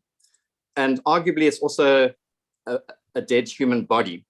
I think where the interpretation suggested by Justice Rogers and Taron gains some traction is the words that follow dead human body in the definition of corpse, because the legislators then specifically said that dead human body includes the body of any stillborn child. And the fact that the legislature has chosen only to include explicitly a stillborn child, i.e. a post-viable child, would suggest that that there's a plausible interpretation, at least, that dead human body does not include the pre-viable child. But we would not like this court to find that the prenatal or the pre-viable child is not a human, because part of our argument is that the pre-viable child is a human being from conception. If I still had some time, Justices, perhaps I could touch briefly on some of the submissions which have been made by the Minister of Home Affairs, and then if there is still time after that, the other amici. The major difficulty that we have with the approach adopted by the Minister of Home Affairs is that a submission is made, which is really at the heart of the argument on viability, is that a pre-viable baby, a pre-viable fetus, is not a potential human life. And we say that that's wrong. The Minister of Home Affairs relies upon the American case law, but Justices, if you go and read the American case law, particularly the case of Casey, which qualified and departed from Roe in certain respects, but Casey, and particularly at pages 876 to 879 of Casey, the Supreme Court held that there is, and I'm quoting, a substantial and profound state interest in potential life throughout the pregnancy. And in Casey, the majority judgment relied in that section on Justice O'Connor's dissent in Akron. And that dissent in Akron is even more clear. What Justice O'Connor said in Akron, where she was critiquing Roe, is she stated, potential life is no less potential in the first weeks of pregnancy than it is at viability or afterwards. At any stage in pregnancy, there is the potential for human life. So the jurisprudence of the US Supreme Court, therefore, is clear, is that there is potential human life throughout pregnancy. And that's at odds with the approach taken by my learned friends for the Minister of Home Affairs, who suggests that there's only potential human life once that prenatal being is viable. And my learned friends for the Minister of Home Affairs also have regard to the South African case law, and particularly the judgment of Judge Majapela in Christian Lawyers 2. But we submit that Christian Lawyers 2 doesn't show that any doctrine of viability was introduced into our law. The important part of Judge Majapela's judgment in that case was to say that the state has an interest in protecting prenatal life. I emphasize the word life.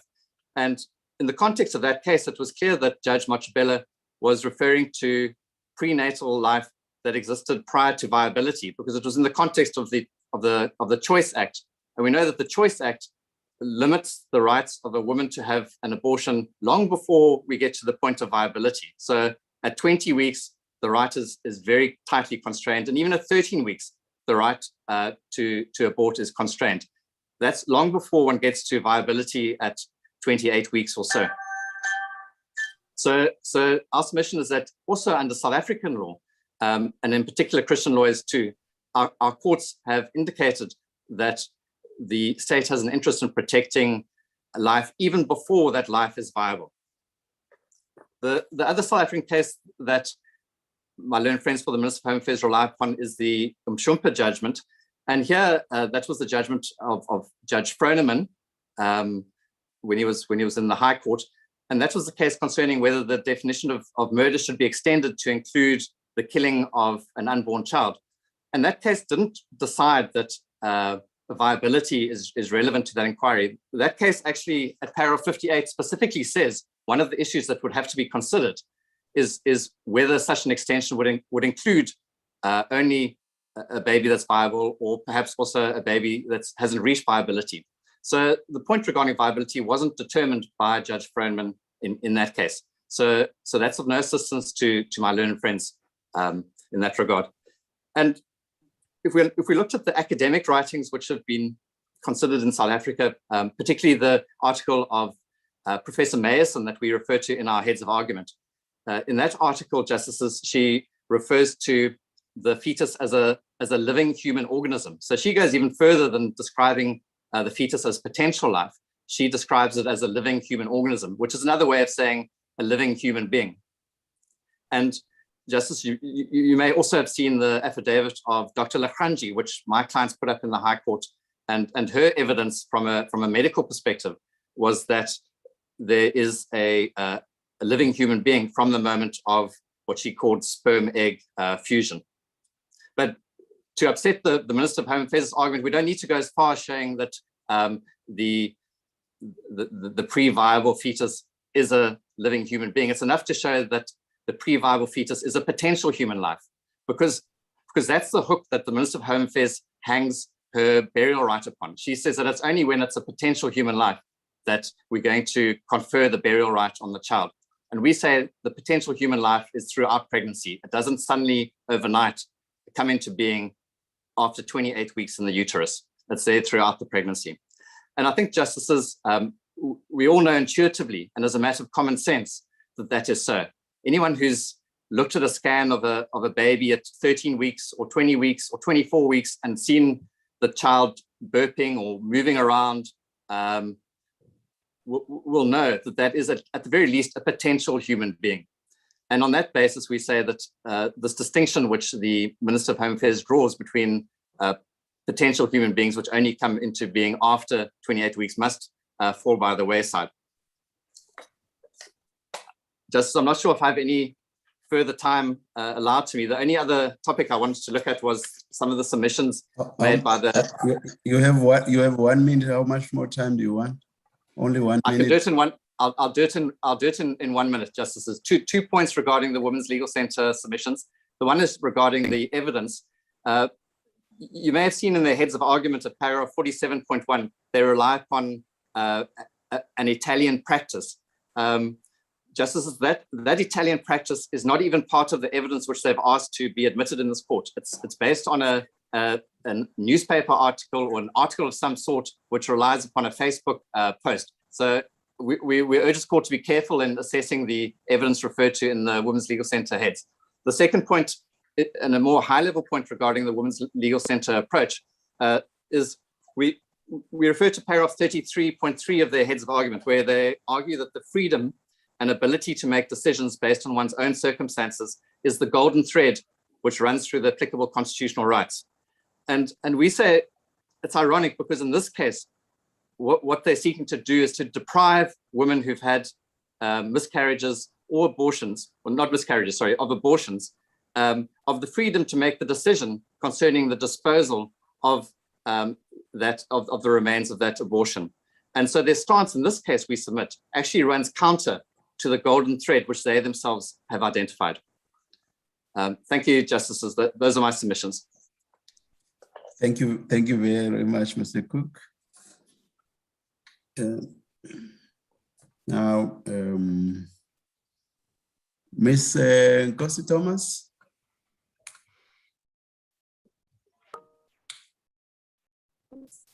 May it please the court.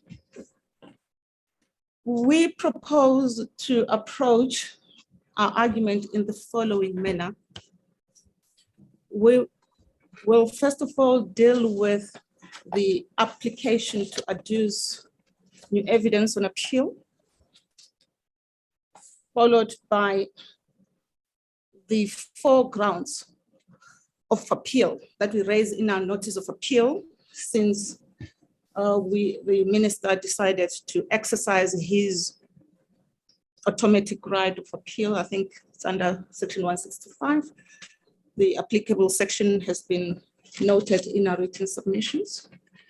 And the last issue that we would have dealt with would have been condonation, but it would appear that none of the parties before court is opposing condonation.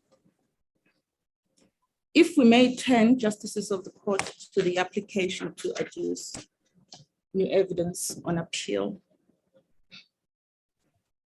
The evidence that we propose to adduce at this very late stage is the evidence of the Minister of Health.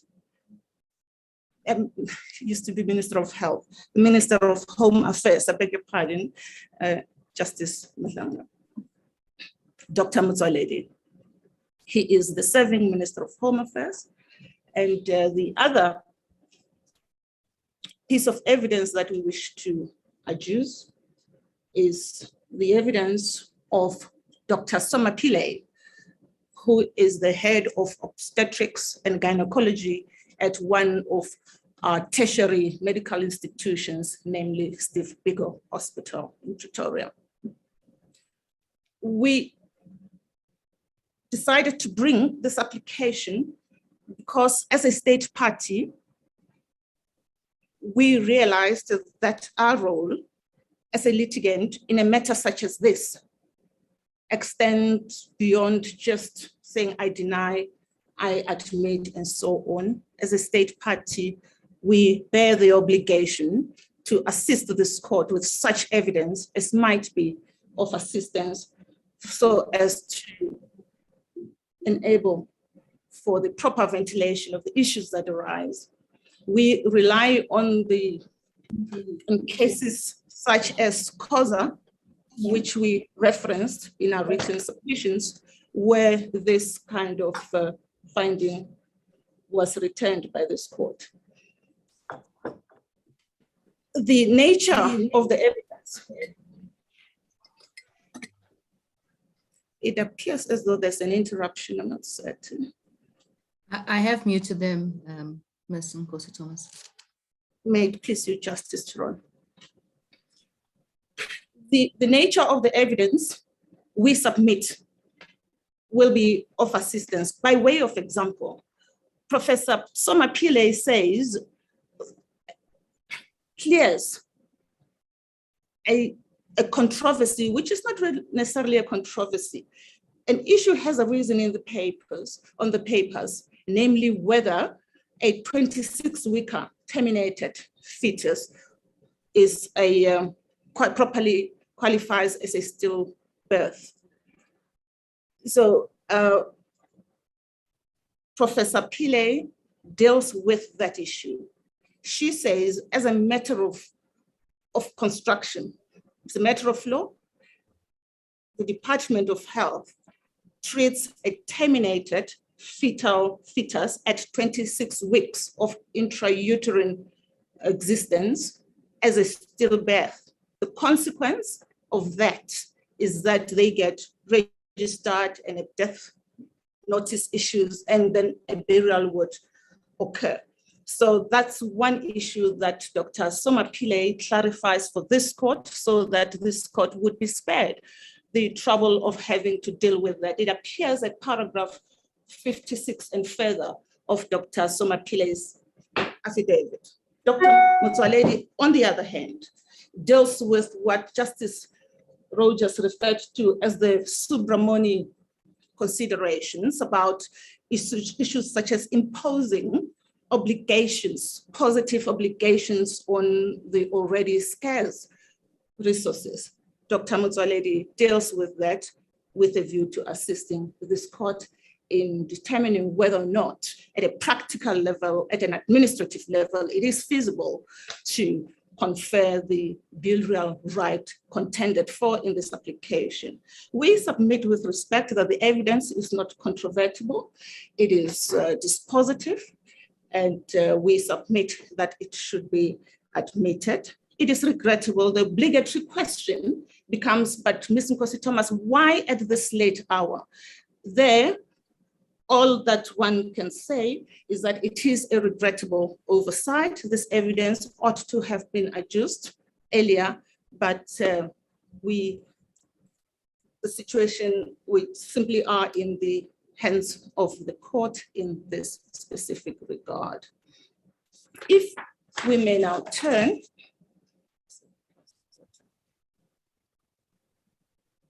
Thank you. Beg your pardon. If we may turn now to the appeal itself, or to the confirmation application itself, one was listening carefully to the interchange between our colleagues and the justices of the court. It is indeed so that the position adopted by the state is that the Act indeed prohibits a burial of pre-viable fetuses. And the reasons are as we set them out in our heads, and we shall deal with the reasons in turn. The first submission that we make in that regard is that the right is that of the fetus, not of the bereaved parents. We submit that that right is sourced from Section 11 of the Constitution.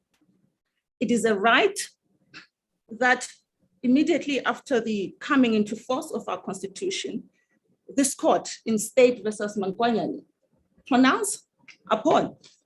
And in so pronouncing, the court at 214, paragraph 214, per Krichlaje, wrote that in the hierarchy of values and fundamental rights guaranteed under the Bill of Rights, I see the right to equality, dignity, and freedom as ranking below the right to life. Indeed, they are subsumed by that most basic right. Our learned friends sought to persuade this court that the implicated right, three of them, human dignity, equality, and privacy, on this dictum, if we are right, that the implicated right is Section 11, then on the hierarchy, they should, on the dictum that we referred to now, the subsumed accordingly. Why are we talking about the right to life? Why? What is the relevance? The relevance of the right to life as the implicated right is that that's where, as a society, we decided to draw the viability line. We drew the viability line at 26 weeks because of the state interest in potential life. Our learned friends, some of our learned friends are criticizing us for that, but the point is simply this. At 26 weeks of intrauterine life in South Africa, a fetus can exist, live ex utero and in utero. So the only difference being the location of the fetus. This is having regard to the entire universe of our medical facilities. So this is hence it was decided by the South African Society to draw the line there.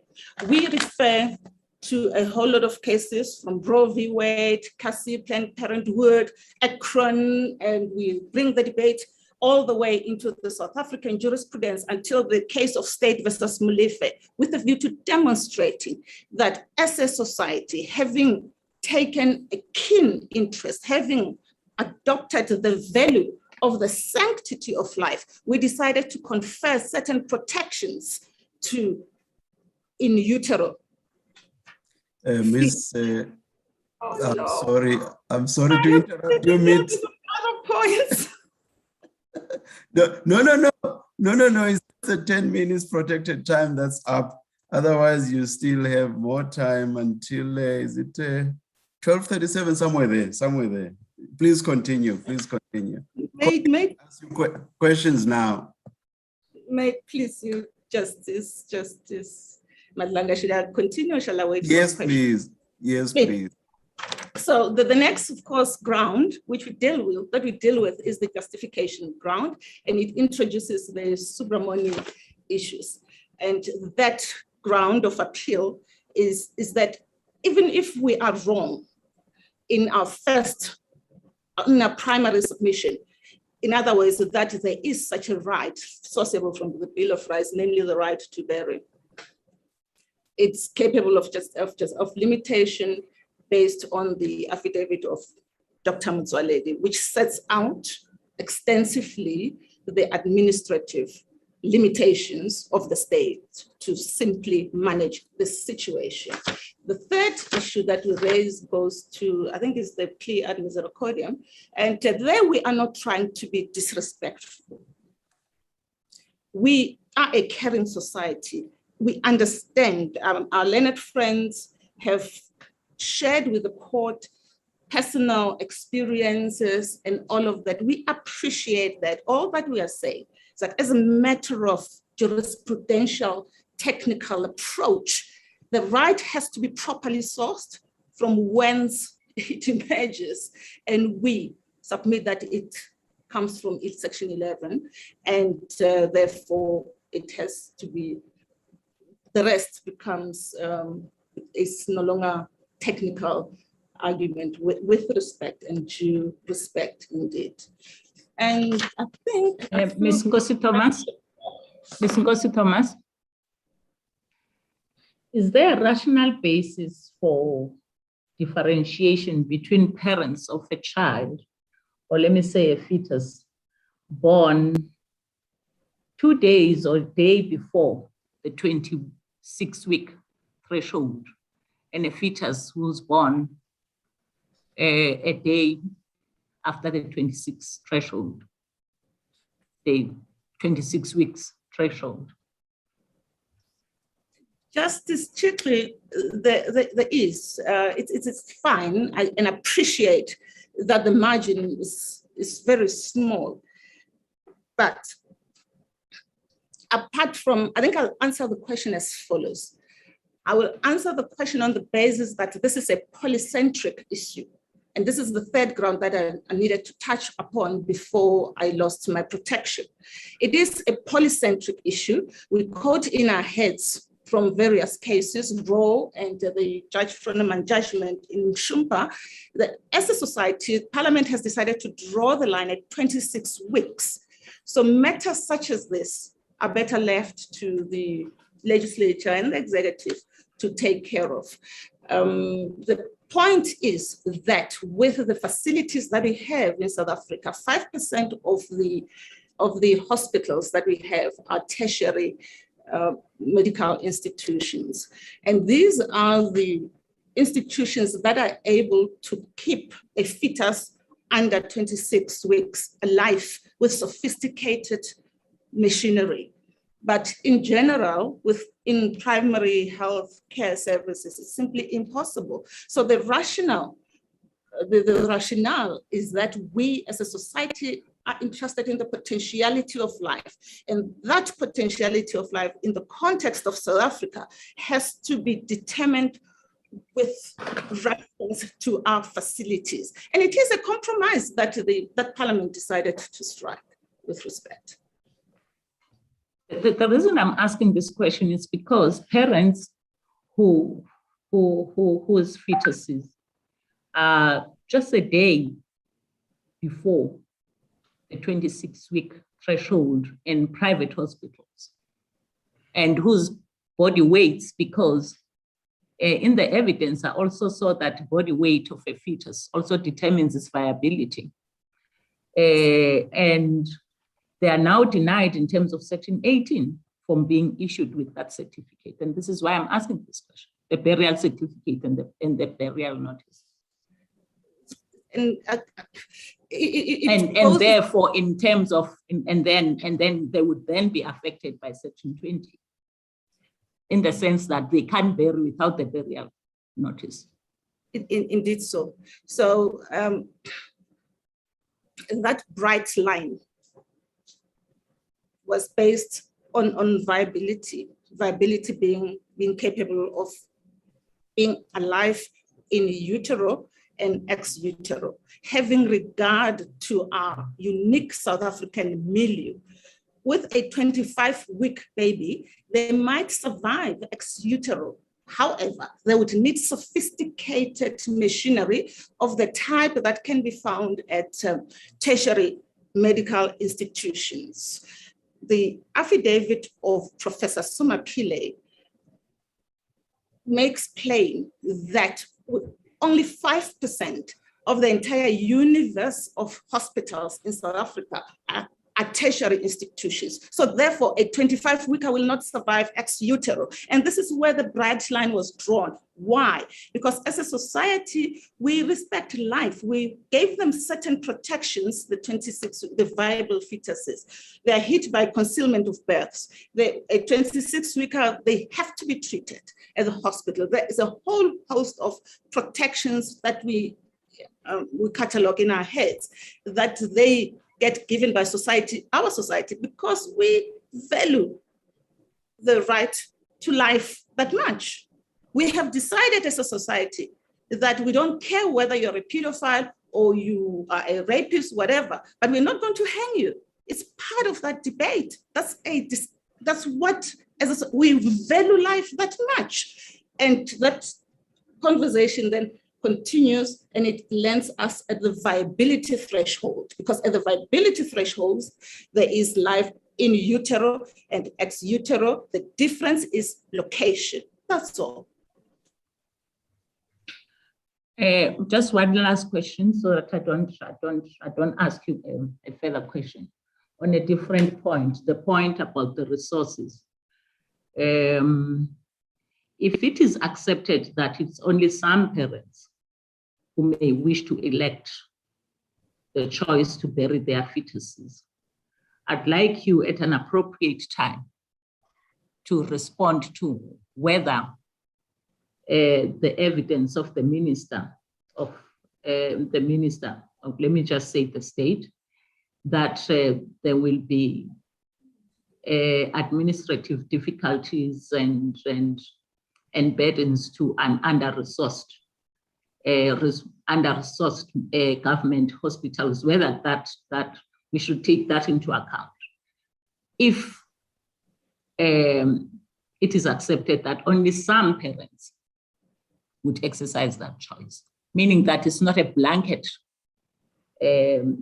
statement that all parents should be afforded that right. But you can address that at an appropriate. May I deal with it now, if it pleases you, my lady. What is being suggested to the court is that a declaration of rights to burial has to be made. And the elective aspect of it is a waiver. So what we are being told is that court declare that there is such a right, but don't worry about the resources, because certain of the bereaved parents might waive such a right, but we do not know. We are in the realm of speculation here. So as a state, we have to plan based on the fact that here is a right that the Constitutional Court has pronounced upon. Do we have the facilities, the infrastructure, human resources, financial resources to give effect there too? So the elective aspect of it, it's solved because it says, don't worry, some people might waive it, but what if they don't? So with respect, it's not helpful. It literally isn't helpful. Ultimately, the Subramani situation continues to arise, and in it arising, it amounts to the court now imposing positive obligations on the executive in circumstances where those choices in terms of the Constitution ought properly to be made by those actors. And there's a separation of powers issue here as well, which we've tackled in our heads. Subramani at para 29 makes that plain, my ladies. So the fact that a right will be conferred in the hope that the bearer of such a right will waive it, it's really cold comfort to government, because what if everyone decides to exercise the right? Then the evidence of the minister becomes 100% relevant. Ms. Nkosi Thomas, if my sister Justice Trigi is done with her line of questioning. I'm done, my sister. Thank you. If the motivation is fiscal, Ms. Nkosi Thomas, why can't the costs of these steps or the steps needed to give effect to the right to bury a fetus be passed off to those requesting such a right or those wanting that practice? For the Dr. Motsoaledi goes to town, Justice Tyrone, and thank you very much for the question, in his affidavit, which I hope will be admitted into the record. He sets out what is the burden that would be visited upon the hospital. I understand the part about burying the casket and all that, perhaps that, but at the point of delivery, just on the value chain, hospital delivery, there's a sister delivering the baby. Sister will have to put baby in some type of a PPE environment that is, so those there, these are state resources that are being used. Already, there's a DHA form. Dr. Motsoaledi deals with it extensively. That falls to be completed in triplicate. It asks all manner of questions. So ultimately, the health system will be, our doctors and matrons and sisters will be reduced to, they'll be completing these forms just to ensure that the burial ultimately occurs. And I can do no better than to refer Justice Tyrone respectfully to the affidavit of Dr. Motsoaledi, which sets out extensively the nature of the burden that would be visited upon the state resources. So it's not only about casket and the burial function or ceremony, as it were, ritual. There are, at the point of delivery, there is a value chain that requires governmental intervention. And it's a regulatory environment, because these matters have to take place within a regulated environment, and that's where government resources are going to be impacted upon adversely, of course, to the prejudice of other priorities that government has to attend to, given the scarce resources that we have. And is the government saying that those costs cannot be passed on to persons requesting or wanting to exercise that right? Those are my instructions, yes. Is that what they're saying in their evidence and in their new affidavits, Ms. Nkosi Thomas? Yes, That it's impossible to pass on those costs to the user, if you want to call them that? Not in so many words. No, those exact words have not been employed. I will concede the point. But as I understand the evidence, as I suggested, at the point of delivery, government resources will be implicated. Yes. So the government doesn't go further to say emphatically that those costs cannot be passed on? Not expressly, no. Now, at a different level, Ms. Nkosi Thomas, if we proceed on the assumption that BADRA does prohibit the burial of miscarried and aborted fetuses, what legitimate government purpose is served by this? And let's leave cost out of the equation for a minute, please.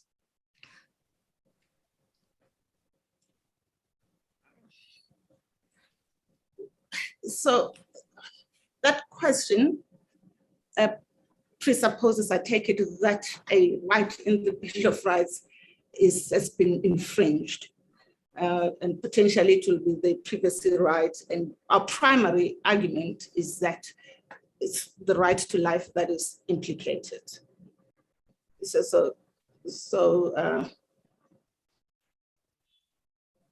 If we are wrong and our learned friends are correct, the government, and in other words, there is an infringement, it really comes down to two things: resources, and it's a polycentric issue that belongs to the legislature. I didn't understand the second part. I understood the first reason as resources. I didn't understand what the second was. Ms. Nkosi Thomas, please. Well,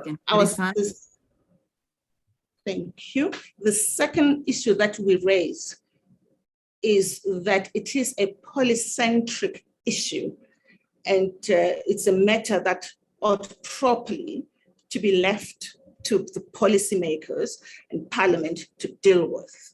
And with respect, we refer to two judgments. We found a passage in Roe, and we've also found a passage that we suggest will be of some assistance to this court in the Sumba judgment, where Judge Froneman himself did say that this specific issue around viability is a matter that belongs to the legislature. I'm not sure if I understand your submission, Ms. Nkosi Thomas. My question relates to the legitimate government purpose that would be served by such a policy. Let's also further assume that this policy, or the decision to implement the policy and to decide what the policy should be, lies in the hands of the government or Parliament. But what purpose is served by implementing such a policy? Or is government saying, let us do it, we want to do it this way, just because we can? Not at all. This is quite a nuanced conversation. So the issues of abortion involved, and the Section 12 issues in relation to women. So at a certain point, government had to draw a bright line and protect fetuses at 26 and above, because to do so at a lower level would create, in other words, affording rights to fetuses at pre-viability stage would bring about a right to life conflict on the one hand in the hands of the fetus, and a right, Section 12, abortion right, on the other hand in the hands of a woman who wants to exercise their personal autonomy rights. So the viability line is a compromise where we had to, it's not just a conversation that's limited to burial, it's a broader conversation as we understand it, Justice Theron. So that really, ultimately, the drawing of the bright line is to balance the competing rights, right to life, Section 11 on the one hand,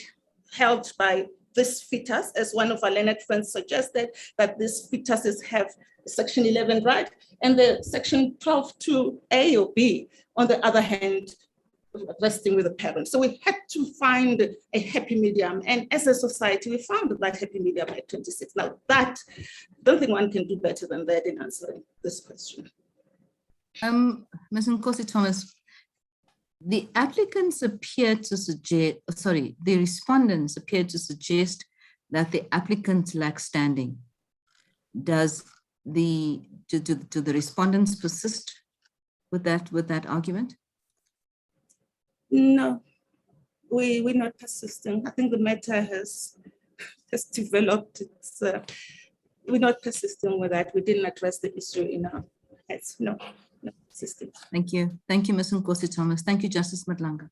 Please, Justice. Ms. Nkosi Thomas, are there no other means that could be found to dispose the fetal remains in a sensitive and dignified manner so as to accommodate the parents' consent? That is a matter for the policy makers, and something that could be considered. If it's a softer, I've seen some softer instruments in other jurisdictions which seek to deal with this very issue, trying to find a happy medium outside of a legislative framework, as it were. So this is something that could be considered. As a matter of fact, there was a draft policy developed by the Department of Health, and I think it forms part of the papers. One is just unsure as to how far that process is. So that conversation is ongoing, just to find a humane way of disposing, because the issue seems to be treating these remains as the fetal remains as medical waste and incinerating and so on. So there is a conversation ongoing. I'll ask my junior to just find the draft policy. It's an annex to the founding affidavit. So it was developed by Dr. Carter as part of the Department of Health, perhaps a learned friend who acts for the Department of Health, enlighten the court in that regard. But that work is underway, Madam Justice. Thank you. The reference to other jurisdictions, what I found was some jurisdictions, when a pregnant mother or woman goes to hospital, she indicates beforehand what she wants to do with the fetal remains, so that once the operation or the procedure is done, if she prefers a private burial, that is done.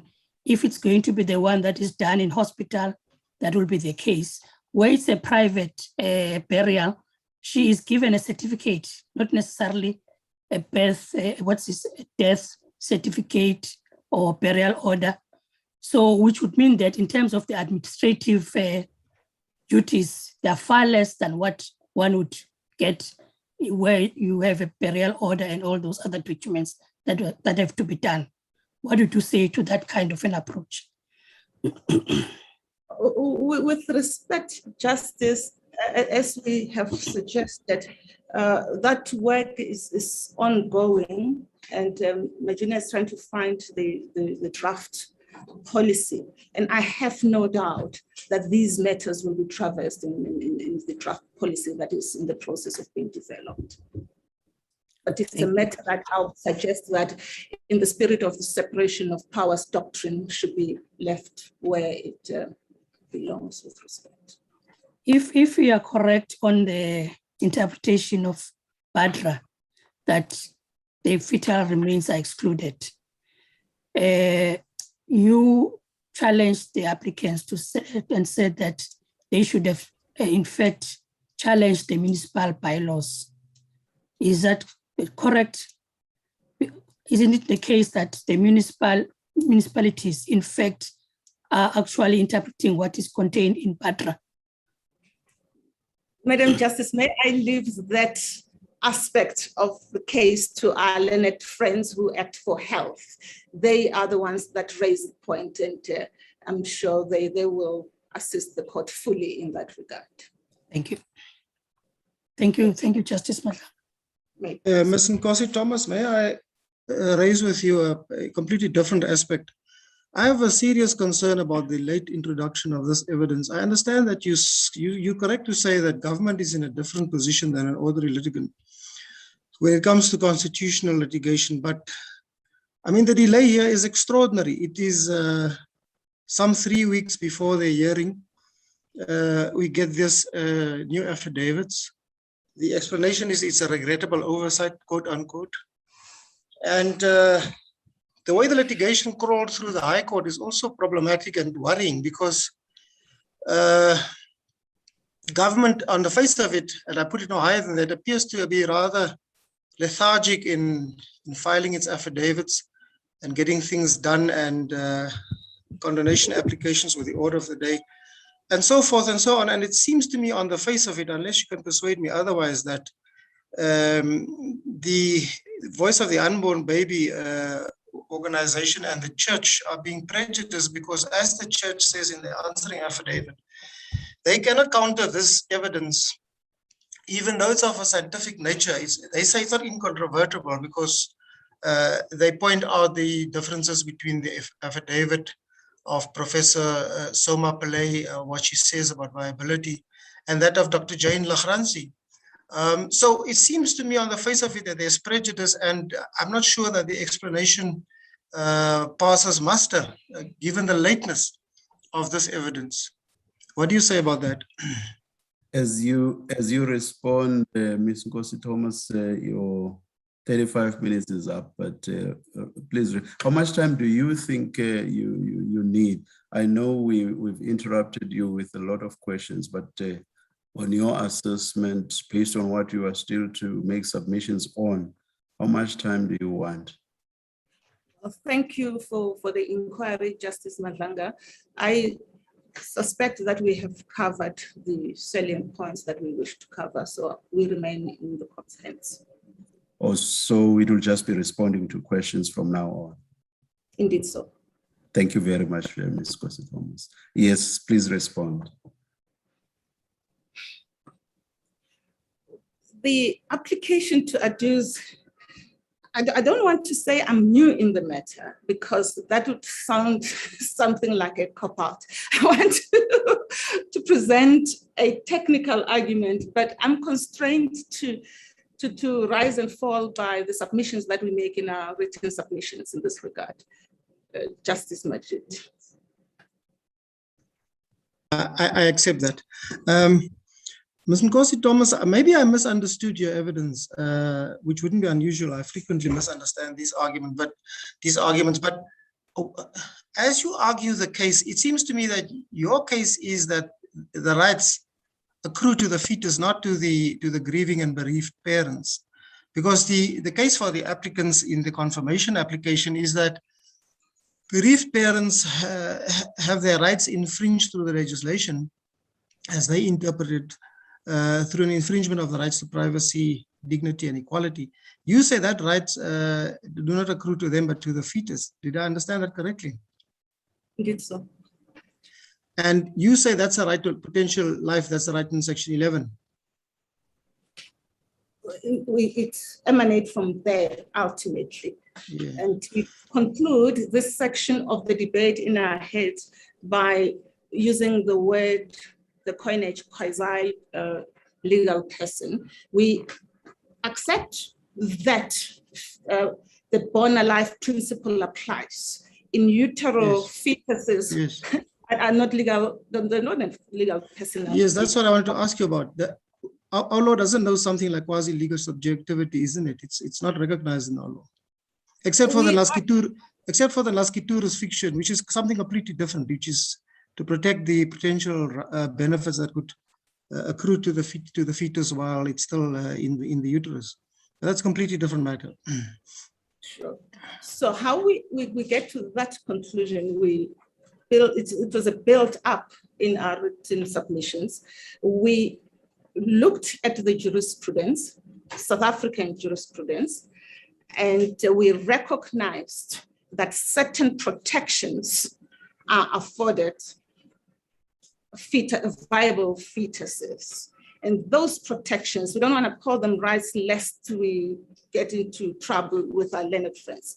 So we soften it, we call them protections. And those protections, protection 1 is burial, for example. Protection 2, I must just find a passage in our written submissions where we deal with this. I will find it, Justice Majid. Yes, please take your time. I want to, while you're looking for it, also ask you to consider the applicant's response to your submission that a fetus cannot accrue rights as we understand them, and B, the dead do not have rights. The second aspect. So that we accept as a premise, but we then say that exceptions have been extended to this carved out category of fetuses, namely viable fetuses. They enjoy certain protections. Protection number 1 is the protection that is at the center of this application, namely the burial protection. Protection number 2 is protection against concealment of death, so-called. And that is the effect of a judgment that we refer to, State versus Manno. Yes, that's the concealment of birth case. It's concealment of birth case, indeed so. So there, the court then found that because the pregnancy was, the fetus was pre-viable, it didn't qualify for concealment of birth for the charge. In other words, the appeal was upheld. Whereas the the magistrate court had found that a pre-viable fetus qualified for concealment of birth protection. On appeal, the appeal court said no. Why? Because the subject fetus was not viable. Now, that's another protection. State versus Mulefe is to the same effect, similar effect. The Froneman J judgment in Mshumpa, same effect. He found Froneman J refused to extend the common law offense of murder to a viable fetus. That fetus was viable in the Mshumpa matter. So, Justice Majid, we argue that when one analyzes carefully the South African jurisprudence, I beg your pardon, the conclusion is inescapable that certain protections are extended to viable fetuses. And we then develop the argument and we say it is because of the commitment that we made that we value life so much. And we said that much in the Mankwanyane judgment and so forth and so forth. That's how we run the argument. And this is how we conclude by using the words quasi. But if the quasi legal subjectivity is problematic, we can leave it out. But the reasoning, that's how we arrive at that conclusion. Yes, thank you. Thank you, Justice Madlanga.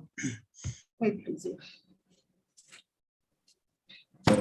It seems there are no further questions. Thank you very much, Ms. Nkosi Thomas. Thank you. I'm indebted to the court. Thank you. Mr. Jacobs.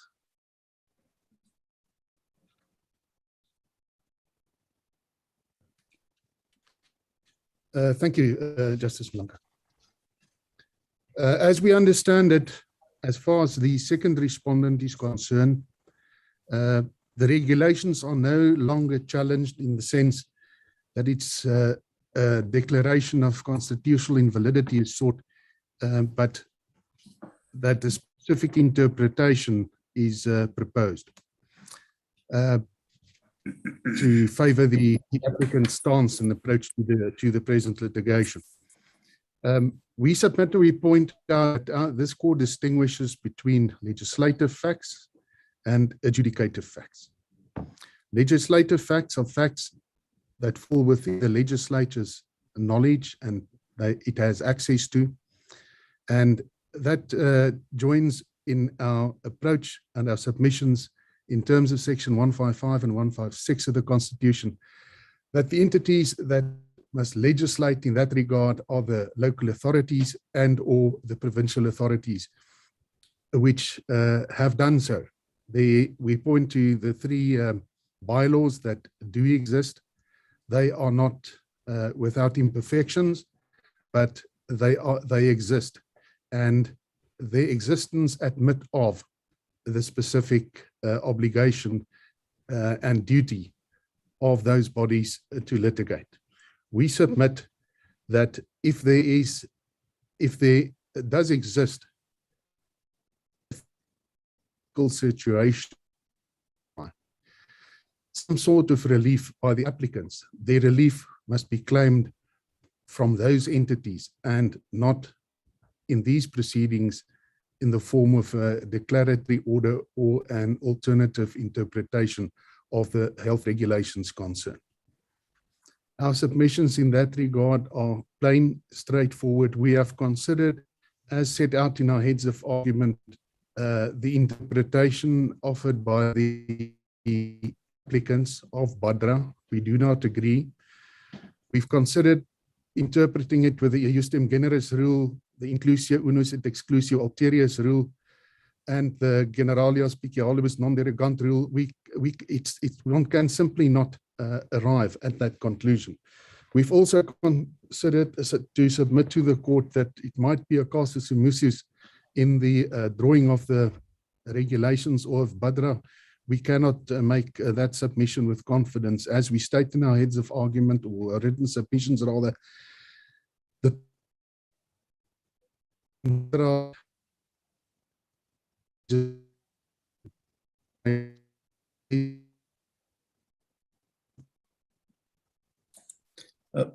Mr. Jacobs, it seems you have connectivity problems. Legislation.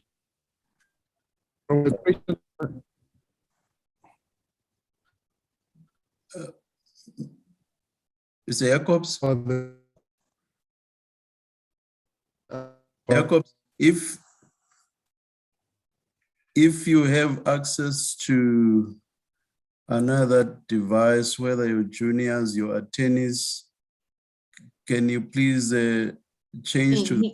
I think he's lost connection, Justice Madlanga, altogether. I'm continuing to speak in the hope that those he's working with hear me and then can sort him out. But thank you very much, Justice Thoreau. Thank you. Colleagues, what do we do? Wait maybe 2 minutes or so, see how things are going. Mr. Naidu, if you have contact details, can you please contact Mr. Jacobs on the side so long?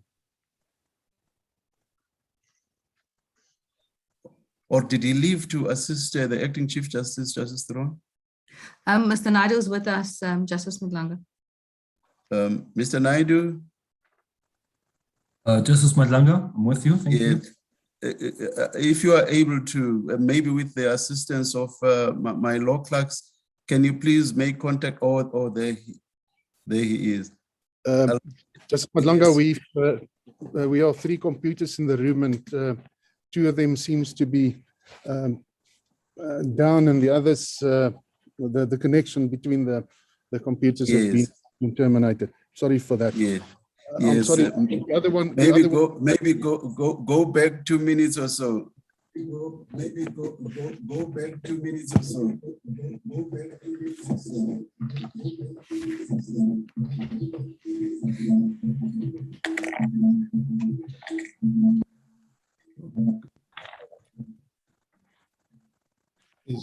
that better? Is that better?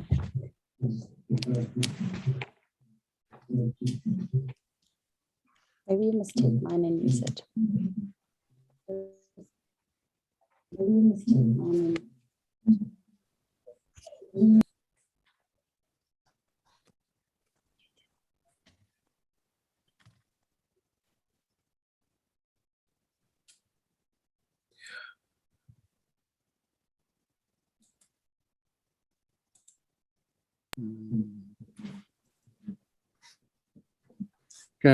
Are we visible and audible now?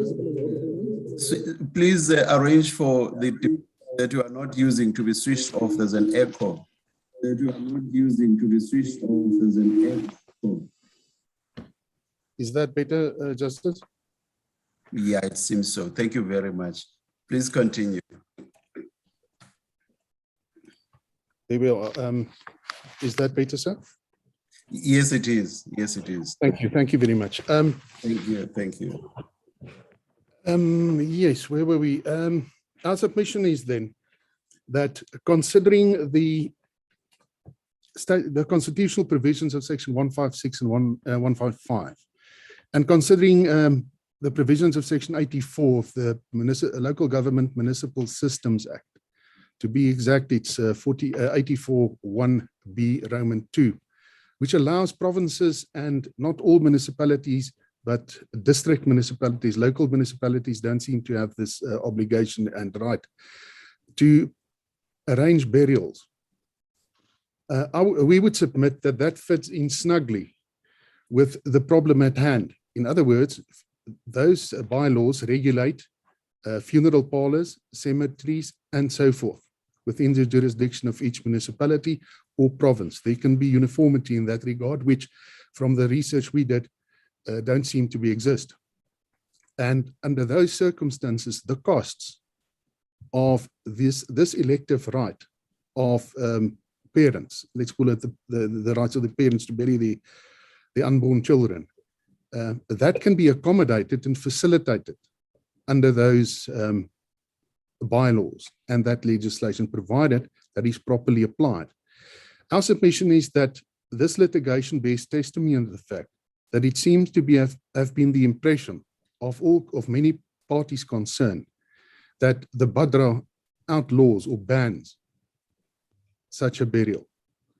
And I submit that in the context of the Constitution and that bylaws that do exist and that can be amended, tweaked, and applied and enforced by the applicants and people in a similar position, can exercise that right, and they can enjoy the unfortunate event of having to bury their children and to have closure in that regard. Our submission is that the statute book Badra and the regulations govern and regulate exactly what they say, and nothing more and nothing less. It's not there to take away a right. That's not the intention of the legislation. That can and should be arranged elsewhere and governed elsewhere. And under the circumstances, we submit that it would not be in the interest of justice to confirm the finding of constitutional invalidity of the regulations that are applicable to the Department of Health. If there are any questions, I will take that now. Colleagues? Mr. Jacobs, this point about the section 155 and 156 of the Constitution is never raised in the answering affidavits, were they? No, they were not, Justice. So why should we entertain them now? Because if we decide them, we would decide them as court of first and final instances, something this court doesn't easily do. Justice, because those provisions in the Constitution, the fact that they haven't been raised, doesn't erase them from the Constitution. Yes, but still, I mean, you're an old hand at litigation. I mean, litigation is not a game of surprise. Litigation has got rules, and the rules are to level the playing fields and so that the party knows what the answer is to the case that he or she or it brings to the court. And answering affidavits is precisely to fulfill that role. Why were they not raised if they are so pertinent and important to your case? Why were they not raised in the High Court? Because they were not considered in all probability. We were not there, and so we can't answer for that, but we can only infer that it was not properly considered. But our submission is, in that context, is that whatever occurred there, that error in law does not bind the court, nor does it bind the litigant. And we're working here with our constitution and a constitutional duty. And for that reason, I would submit that not only the provisions be considered, but also the legislative facts that are presented in the application to lead further evidence by the other the first respondent. Yes. Now I managed to bring up on my computer the City of Cape Town Cemeteries, Crematory and Funeral Undertakers Bylaw of 2011, which was referred to by one of the counsel for the applicants in the confirmation application, and it deals in section 3 of the bylaw with consent required for interment. And it says that in section 3 sub 2 sub C, a person who wishes to obtain the consent as contemplated in section 1 must submit in writing C, a burial order issued in terms of the Births and Deaths Registration Act, and this is the act we're dealing with now, BADRA. I've not been able to bring up for Mbombela and for Tshwane, but as I say, the Cape Town one does say that. So all that the applicants submit is that these bylaws, all three of them, this one in section 3, the Mbombela one in section 4, and the Tshwane one in sections 9 and 10, refer back to BADRA. So it's not an answer to say, well, you know, these are catered for in the bylaws and these are municipal functions and so forth. They refer back to BADRA. So we are back to the question before us here. Not so? Justice Majid, that appears so, but if one considers the definition of corpse in section 1. Are you looking at the Cape Town one? The Cape Town 2011 edition, Justice. Yes, thank you. Look at the definition of corpse. Corpse means the remains of a deceased person and includes a stillborn child and a fetus. Yes. So that goes wider than the BADRA definition and the regulation of the Department of Health. So there it mentions the fetus. Now, if it's contextually interpreted, I concede this is probably not very elegantly or elegantly worded. But if one then considers and interpret the word corpse, and one notes that it includes a fetus, it immediately follows that if the definition of corpse also falls under the BADRA definition of a corpse, then obviously there must be the necessary burial and so requirements and documentaries that are required. But if it's a fetus, a contextual interpretation I would submit refers to the inclusion and the permission for burial of a fetus. And I've had a look at the 2015 edition of the Tshwane bylaw that was in place at the time of the hearing in the High Court. And the same definition appears there. It's also mentioned here, a fetus. Now, and that's the point. That's why we make the point in our heads of argument, or our written submissions rather, as to why this aspect was not raised in challenge in the court or quo, and why there was not a list between the proper parties in the court or quo. Because had that happened, I'm convinced that the High Court judge would have granted interdictory relief against the municipality or the funeral parlor, or in support of the funeral parlor or the undertaker, to bury fetal remains in accordance with what is defined here, and that there would have been no need for the declaration of constitutional invalidity of my client's regulations and the BADRA, as has happened in the present matter.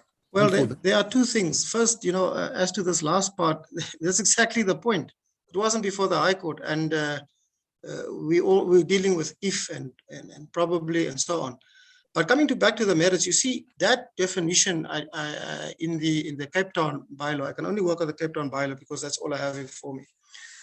It runs directly diametrically opposed to Section 3(2)(c), which says that you can only bury in Cape Town under the bylaws if you have a burial order as contemplated in the Act. Now, the burial order, we know, has the challenges that the applicants interpret as you can't, that does not include an unborn baby pre-viable stage.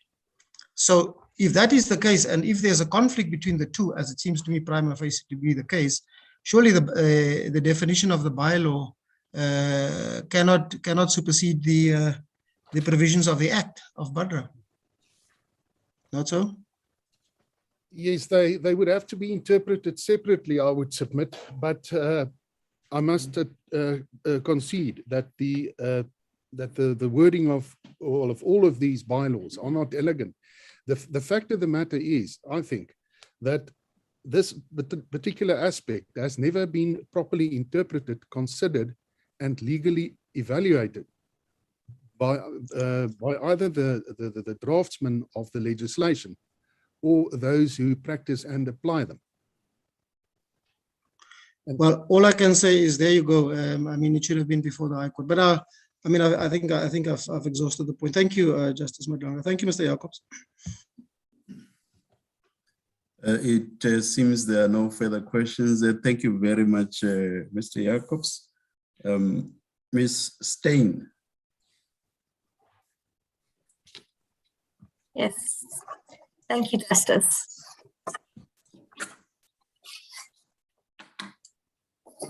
Justices, before I provide the court with the roadmap of my intended submissions this afternoon, I wish to provide a brief overview of the first and second Amicus case.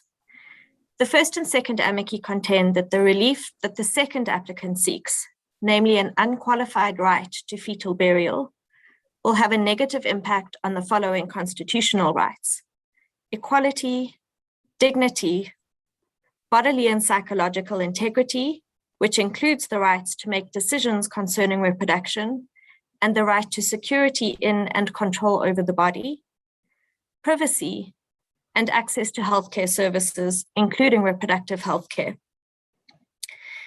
As per the decision in Christian Lawyers Association, referred to in our heads of argument, these rights are all interconnected and supportive of the right of women to elect to terminate their pregnancies. In other words, a blanket bestowal of the right to fetal burial will frustrate the exercise by women of their right to terminate their pregnancies.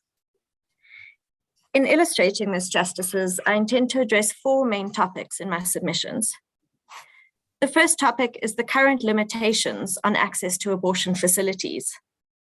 Under this topic, I will focus on two issues, namely the inequality in access to abortion services and the failure to regulate conscientious objection and the provision of directive counseling. The second topic is the manner in which the blanket bestowal would worsen the limitations on access to abortion facilities. Under this topic, I will focus on the effect of a burden placed on abortion facilities by the blanket bestowal of fetal burial and the increased scope for the abuse of women's autonomy through the provision of directive counseling. The third topic deals with why these worsened limitations ought not to be upheld by the court. Under this topic, I will refer to the rights entrenched in our Bill of Rights, as well as to the development of the undue burden doctrine in the United States. Fourth and finally, Justices, I intend to deal with the just and equitable relief to be granted, and specifically the just and equitable relief in the event that the court is not minded to exclude the voluntary termination of pregnancy from fetal burial. The nature and relevance of the evidence sought to be introduced under Rule 31 will become clear, I submit, during my address on these four topics. Should the court have any concerns about the Rule 31 application, I will, subject to the court's leave, address these at the end of my submissions once the relevant evidence has been placed in its proper context. In order to highlight the impact of the diminished access to abortion facilities that would arise from the relief sought by the second applicant, it's necessary to ascertain the current state of access. And this is done, Justices, in the amnesty report, which is attached as Annexure SS6 to the founding affidavit of Ms. Samai. I refer in particular to pages 12 and 13 of that report, which recorded the following. Nearly 83% of the South African population relies on the public health system, but the majority of healthcare practitioners are employed in the private sector. In 2013, there were 3,880 public health facilities in South Africa. Of these, only 264 are providing termination of pregnancy services. Although all general medical practitioners are authorized to perform abortions,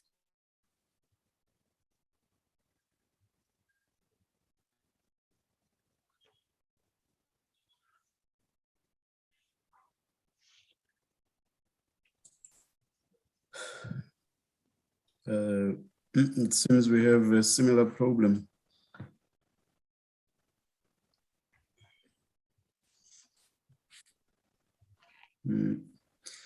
Let's wait for 2 minutes or so,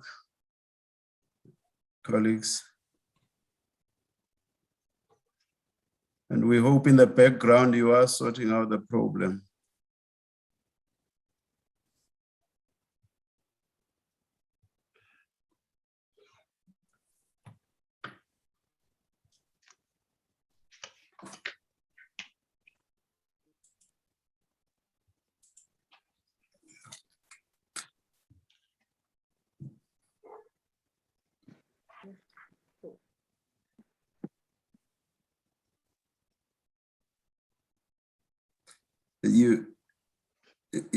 Maybe your volume is off, maybe the volume of the device is off, because it looks like you are unmuted, but we can't hear you. can you hear me now, Justice Yes, Malanga? yes, yeah. My apologies, I'm just asking my colleague to mute the other computer. That echo again, please switch off other devices.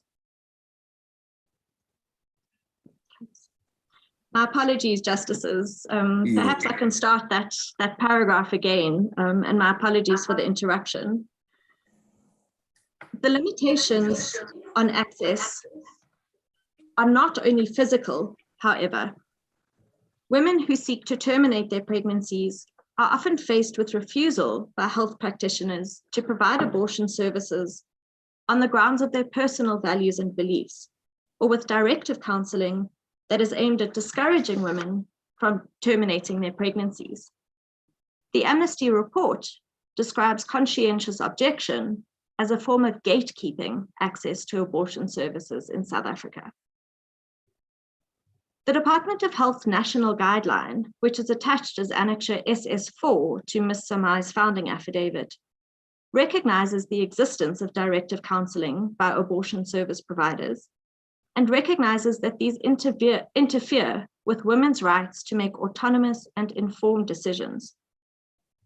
Page 11 of the National Guideline lists among the topics to avoid during counseling examples of such directive counseling, including the use of the word baby to refer to an embryo or fetus, the use of graphic descriptions and pictures of fetal development, or encouraging a woman to listen to the heartbeat of the fetus, and using religious references as part of the counseling offered.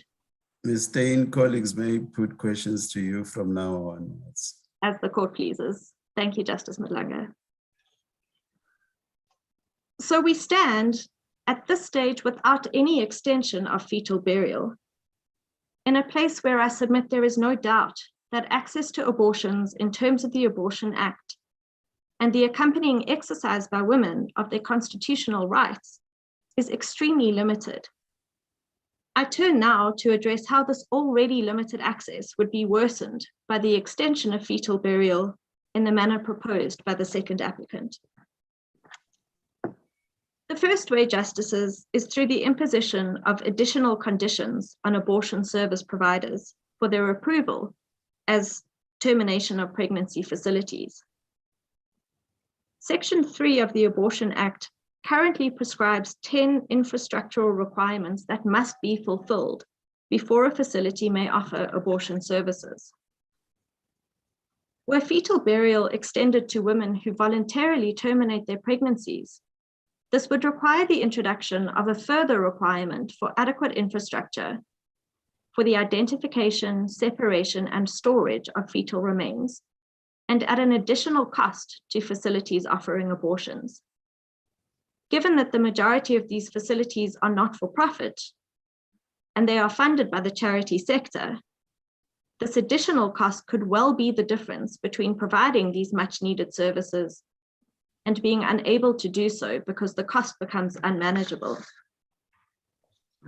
If I may at this stage deal with Justice Turan's question in relation to the costs being passed on to individuals who wish to bury their fetuses. My submission on that score is that the cost extends beyond funeral costs, and it includes costs of infrastructure and human resources necessary to give effect to a fetal burial right. The effect of this is that there will be a differentiation between, if I may put it simply, rich women and poor women in the exercise of a right that is extended to them. I further note, Justices, the second applicant's critique that the amici have not adduced evidence of the before and after scenarios, such as those said to be included in the jurisprudence of the United States. The reason for this, Justices, is quite simple. If there exists at this stage no fetal burial right, then we cannot provide any evidence of the after scenario. But the evidence that we have submitted and that we seek to introduce in terms of Rule 31 we submit flows naturally from the introduction of a fetal burial right and the additional requirements that come with this right. The second applicant has sought to counter the amici's arguments with the contention that the extension of the fetal burial right does not necessarily entail the identification, separation, and storage of fetal remains. It suggests that the products of conception may simply be stored in a container and handed to the woman who terminated her pregnancy for further management. Our submission is that there are two difficulties inherent in this suggestion. The first is a matter of practicality, particularly in the case of medical abortions, where women ingest medication in order to induce them to bleed out the contents of their pregnancies. Putting aside for a moment the difficulty of identifying and separating the fetal remains from other tissue, it is simply impossible to neatly store the contents of a pregnancy in a container until the burial takes place. And I submit that it would be entirely undignified to attempt to do so. The second difficulty with the suggestion is that even if it were practical to store the fetal remains without the need to identify and separate them, as suggested by the second applicant, the responsibility regarding appropriate storage and disposal would then rest with the individual woman herself. And again, this brings up the question of a differentiation between women who can afford to exercise the right and women who cannot. The second way, Justices, in which the extension of fetal burial may worsen access to abortion facilities is through the introduction of a new area of vulnerability to directive counseling. If the Department of Health has recognized that there is a current practice of seeking to discourage abortions through the means identified in the national guideline, then it must follow that the introduction of the burial of a pre-viable fetus will be accompanied by a broader scope to characterize the fetus as a baby whose life is ending and who is entitled to be buried in the same way as a deceased person, and in so doing to direct women away from the choice to abort through the imposition of values and beliefs that attach to burial rights.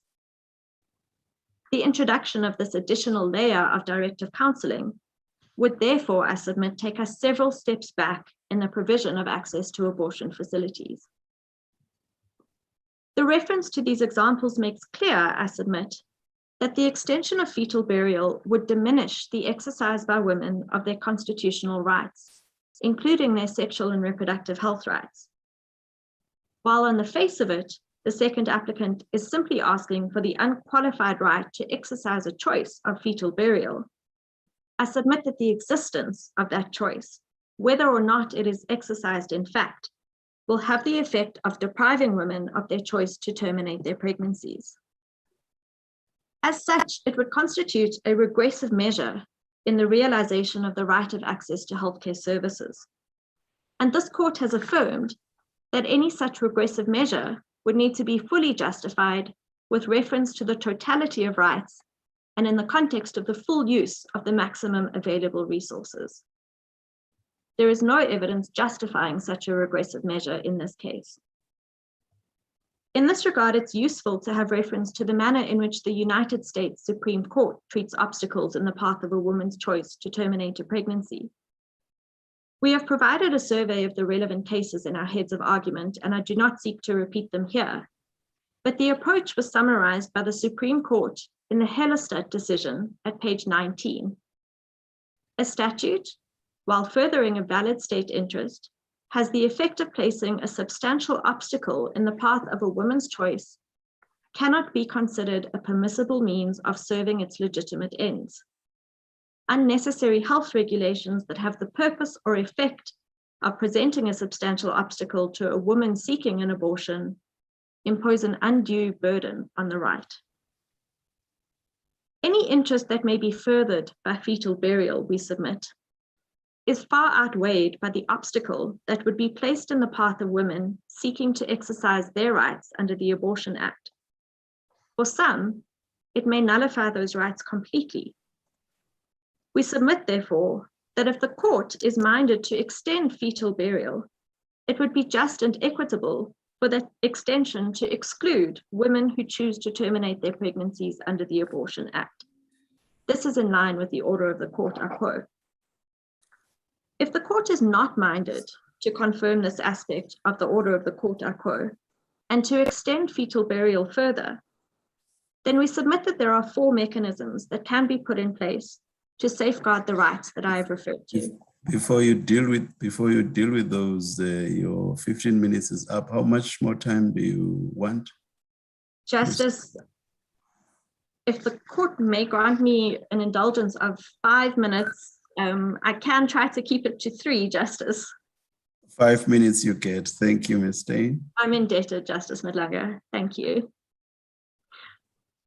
The first mechanism is a measure to protect the confidentiality of women who seek abortions and who wish to bury the contents of their pregnancy, and to do so in a manner that's consistent with the protection afforded to women in Section 5 of the Abortion Act. And note in this regard that the concerns about confidentiality do not only relate to members of the public, but they extend to all people, even in some cases the male contributor. Our proposal on this score is that in the context of abortion, where fetal burial takes place, the consent of the male contributor to bury the fetal remains ought not to be required. The second proposal flows from the first and entails the amendment of the applicable forms to dispose of the provision for mandatory consent by any person other than the woman exercising her rights. We further submit that the amendments to the applicable forms are also necessary to do away with the language that imposes a set of values and beliefs on all women, as well as language that ascribes personhood to fetuses. We have provided examples of this language in paragraph 53 of our heads of argument. And note that the applicants and the third Amicus curiae too have used language before this court today that ascribes such personhood to fetuses. Our respectful submission, Justices, is that any order that is granted by this court ought to be framed in objective language so as to take account of these concerns. Our third proposal takes into account the reality of constrained resources, which is an issue that has been addressed by the respondents, and our proposal has 2 parts. The first is to exclude from the ambit of fetal burial the women who seek abortions in the first 12 weeks of gestation. And this is informed by the provision in the National Guideline for medical abortions up to the end of the 12th week of gestation. At this stage, it is simply not possible to identify and separate fetal remains, particularly for women who perform abortions at home. The second part of this proposal relates to women who terminate their pregnancies from 13 weeks onwards, at which stage surgical abortions at facilities are indicated. In these cases, the extension of fetal burial must necessarily be accompanied by adequate resources allocated by the state to allow for the identification, separation, and storage of the fetal remains. To expect the burden to be borne by abortion facilities or by women themselves would severely limit the exercise of the rights referred to earlier. The fourth and final proposal, Justices, is directed at the challenge of directive counselling. In this regard, we submit that if the court is minded to extend fetal burial and to include women who seek abortions, that the right be made available to women who ask for the burial of a fetus, rather than having that right offered to, or more likely imposed on them. This is consistent, Justices, with the autonomy of women and their right to decide what happens with the contents of their pregnancies. Thank you, Justices. Those are my submissions, unless there is anything that the court wishes to clarify. Thank you very much, Ms. Stein. Thank you.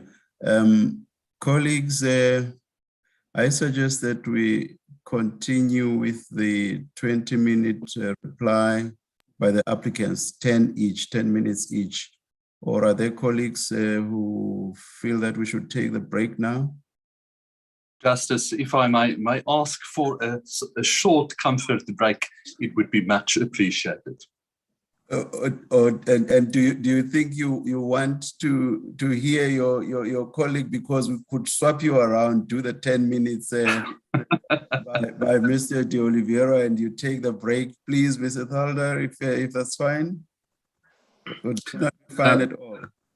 I'm in the court's hands, but I'm only asking for 5 minutes. Let us take the 5 minutes then. That will take us to, as it pleases the court, 1327. And please, let's start switching our videos before 1327 so that 1327 we start. Please. Thank you very much. Let's adjourn.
We are one justice short, Mr. Thalda. We should. Thank you for giving me the short break. Thank you, Justice. You are most welcome. You are most welcome.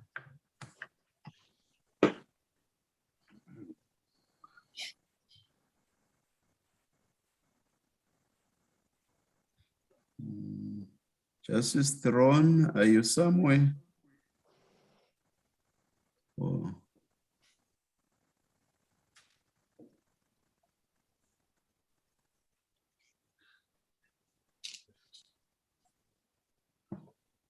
Mr. Naidu? Mr. Naidu?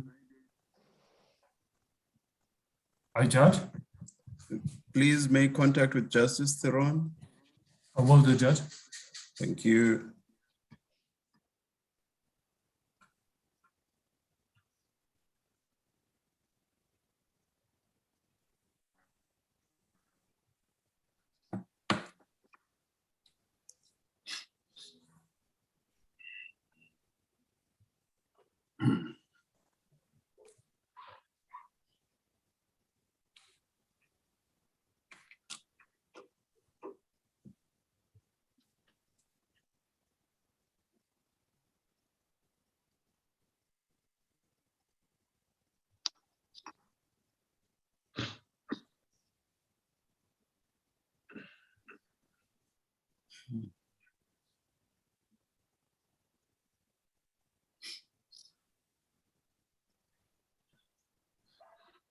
Yes, Mr. Thalda.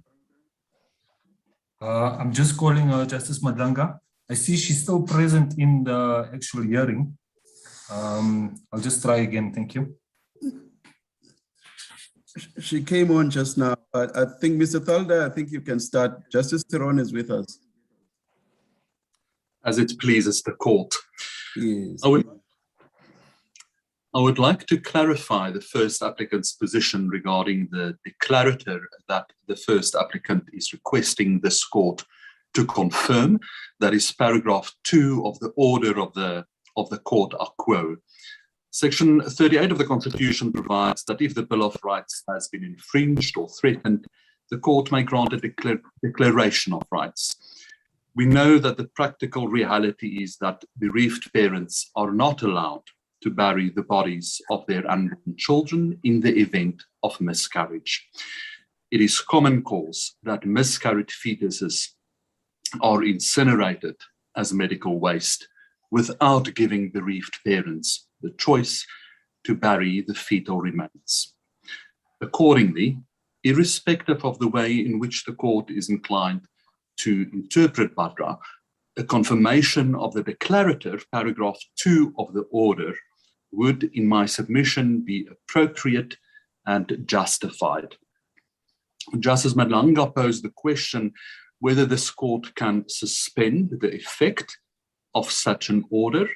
My submission would be affirmative based on the broad wording of section 172(1)(b) of the Constitution, which deals with the court's just and equitable jurisdiction.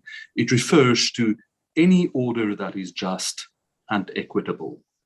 In this context, it should be mentioned that the second respondent has already in 2015 started working on draft regulations to provide for elective fetal burial in the event of miscarriage.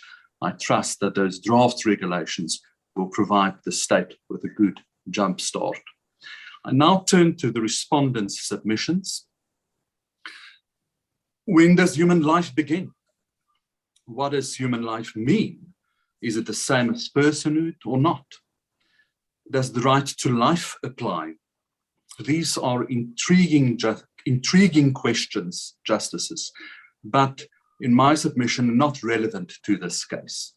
They are not relevant because the burial right that we propose is based on the constitutional rights of bereaved parents. It does not rely or depend on the fetus itself having any moral or legal claim to burial. The first respondent emphasizes the sanctity of human life. In their submission, the sanctity of human life starts to apply at viability. Even if we accept this position for the sake of argument, although it is highly contentious, it does not follow that pre-viable fetuses should not be buried. This is so because burial is not only about the dead body that is being buried. Burial is also, perhaps primarily, about the living who needs to grieve their loss and who needs to heal. We cannot lose sight of this human element in our law. Also, the state has failed to suggest any legitimate government purpose to limit the burial right. Viability is not a government purpose. The first respondent submits that the viable fetus is a quasi-legal subject in our law. The submission is based on the observation that our law gradually provides increased level of protection to the fetus. For instance, Katopa's first level of protection is at 12 weeks, and its higher level of protection is at 20 weeks. However, the fact that our law contains rules that progressively protect the fetus as it grows in utero does not mean that the fetus has quasi or full legal subjectivity. Being the object of legal protection does not equate to being the subject of legal rights. This is a fundamental mistake in the reasoning presented on behalf of the first respondent. Regarding the administrative burden argument by the first respondent, I've already alluded to this, but just in summary. First, it is entirely speculative. The onus falls on the state parties to provide sufficient data to the court. The state cannot expect private litigants to make calculations regarding what the state's administrative burden will be. Secondly, it assumes that the same processes will apply. This is not necessarily the case. The state can create new processes. As I've remarked at the beginning, the Department of Health, the second respondent, was already working on draft regulations to handle this in 2015. Third, as a matter of legal principle, while the case of Subramaniam dealt with the right to access to healthcare, which is limited by the state's available resources, on the other hand, the implicated rights in this case are dignity, privacy, and equality. These rights are not limited by state resources. And fourthly, the first respondent failed to include and quantify the potential savings in terms of counseling provided by the state. To conclude, if I may refer the court to the case of Raduva versus Minister of Safety and Security, it is in my heads of argument. At paragraph 59, this court referred to, and I quote, "our solemn undertaking as a nation to create a new and caring society."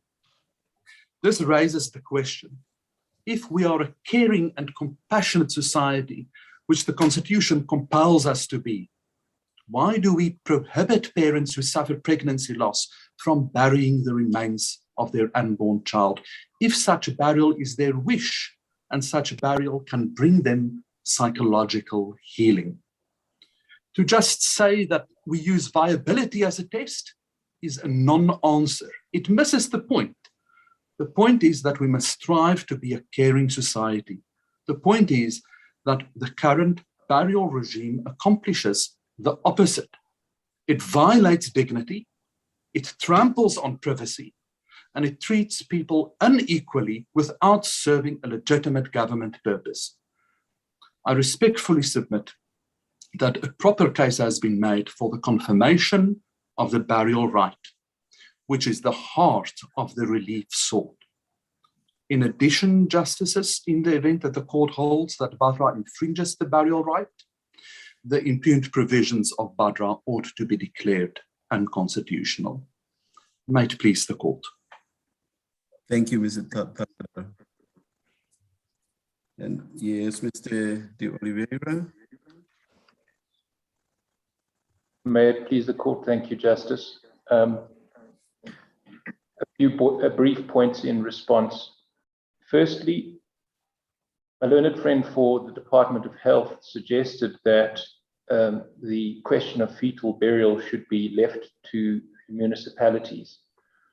My submission in response is that a situation where this were to be regulated by the various numbers of 286 municipalities, as opposed to being something that's regulated by the national legislature, which we submitted, is too ghastly to contemplate. The second is in relation to the Department of Health, is in relation to the bylaws. There was a discussion with Justice Majid concerning the definition of corpse, and the suggestion was that that the problem raised by Justice Majid could possibly be solved by an interpretational exercise. Well, Section 3 of the Cape Town legislation bylaw, as well as Section 8 of the Tshwane bylaw, both clearly state that no person may dispose of a corpse, or a corpse may not be buried unless permission is given on application requiring a burial certificate from Badra. So there's no matter what's in the definition of corpse, it all goes through the door of Badra. On a related note, then moving back to the discussion in relation to the proper interpretation of Badra, our submission is that it is not necessary for a statute to prohibit conduct expressly. There are statutes that prohibit conduct impliedly. In this instance, the Births and Deaths Registration Act, which the state has decided to regulate burial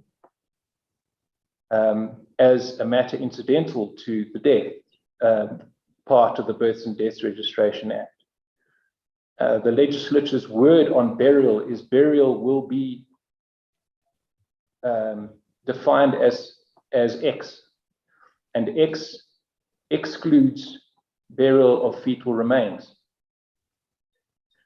We submit that if the construction put forward by, well, at least discussed with Justices Turon and Justices Rogers were to be adopted, then it would presume that the legislature had decided to leave unregulated a massive aspect of human conduct, which includes the whole, according to the numbers put forward by the state, 450,000 miscarriages and terminations per year. This is a reality. This is human conduct which involves deaths. And a construction that says that this is not regulated by the statute would presume that the legislature has left it unregulated. And we submit that that would not be a correct approach. Badra is the word spoken by the legislature on burial. We then, in relation to just matters of subrimony and concerns about capacity and resources, from the beginning of this case, this evidence was called for by the state. If there was a practical difficulty with placing fetuses into containers and putting them into fridges alongside the other corpses, It was in the answering affidavits of the state, and it was up to the amici who represent the interests of women to come forward and say, look, there is a real problem here as a matter of evidence. We can show that this will entail a greater cost. And that's one of the reasons why it cannot be permitted. But none of that evidence was put forward. And we submit that the obvious reason for that is that the infrastructure is already there. It's just the difference between putting the fetal remains into the disposal container versus placing it in a small specimen container or a plastic container alongside the other corpses which are already refrigerated at state facilities. And in the case of other abortion facilities that don't normally have corpses, there's no evidence that they just don't have a fridge. That these fetuses can't be put in temporarily. Insofar as the administrative burden argument is concerned, we agree with the suggestion, not necessarily saying that Justice McClunkler is minded in any direction, but we agree with the proposition put by Justice McClunkler that a fetal burial doesn't require any burdensome administrative process whatsoever. It can be a simple certificate, and it can be inserted into the Births and Deaths Registration Act as a section dealing with fetal burial and a simple issuing of a certificate. None of the oversight that is required for viable life is required. And that takes care completely of the numbers problem of the 450,000. But over and above that, we submit that the state has it the wrong way around. It was for the state to bring the correct numbers before the court, and it is the onus on the state to show that there will be too many people that will make use of this right. And to the extent that the state's evidence were to be allowed or were to be held to be relevant, and that precisely underlines the prejudice of the applicants, because then the applicants would have wanted the opportunity to go to other jurisdictions and find out what precisely the percentage was and bring that evidence to the court. Then finally, in relation to the amici, the so-called problem with identification, separation, and storage, especially relating to medical abortions, it may be theoretically or conceptually a problem, but it's not practically a problem at all. Marianne Bam evidence is in front of the court. She had an 8-week miscarriage, placed the gestational sac with the fetal remains inside it in a small container and took it to the hospital. Now, we have said time and time again, and in the proceedings before the court à quo, we said there's no evidence that this will be burdensome or difficult. And yet there was no evidence brought by the amici or of the true situation in abortion clinics.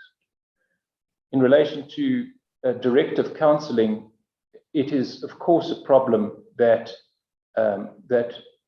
there may be those who seek to impose their beliefs on others. But that is something that is a problem that is already known and is being addressed. And there's no reason why the recognition of the right to choose whether to bury the remains is going to exacerbate that problem. If a woman is given a form on which it says bury fetal remains, yes or no,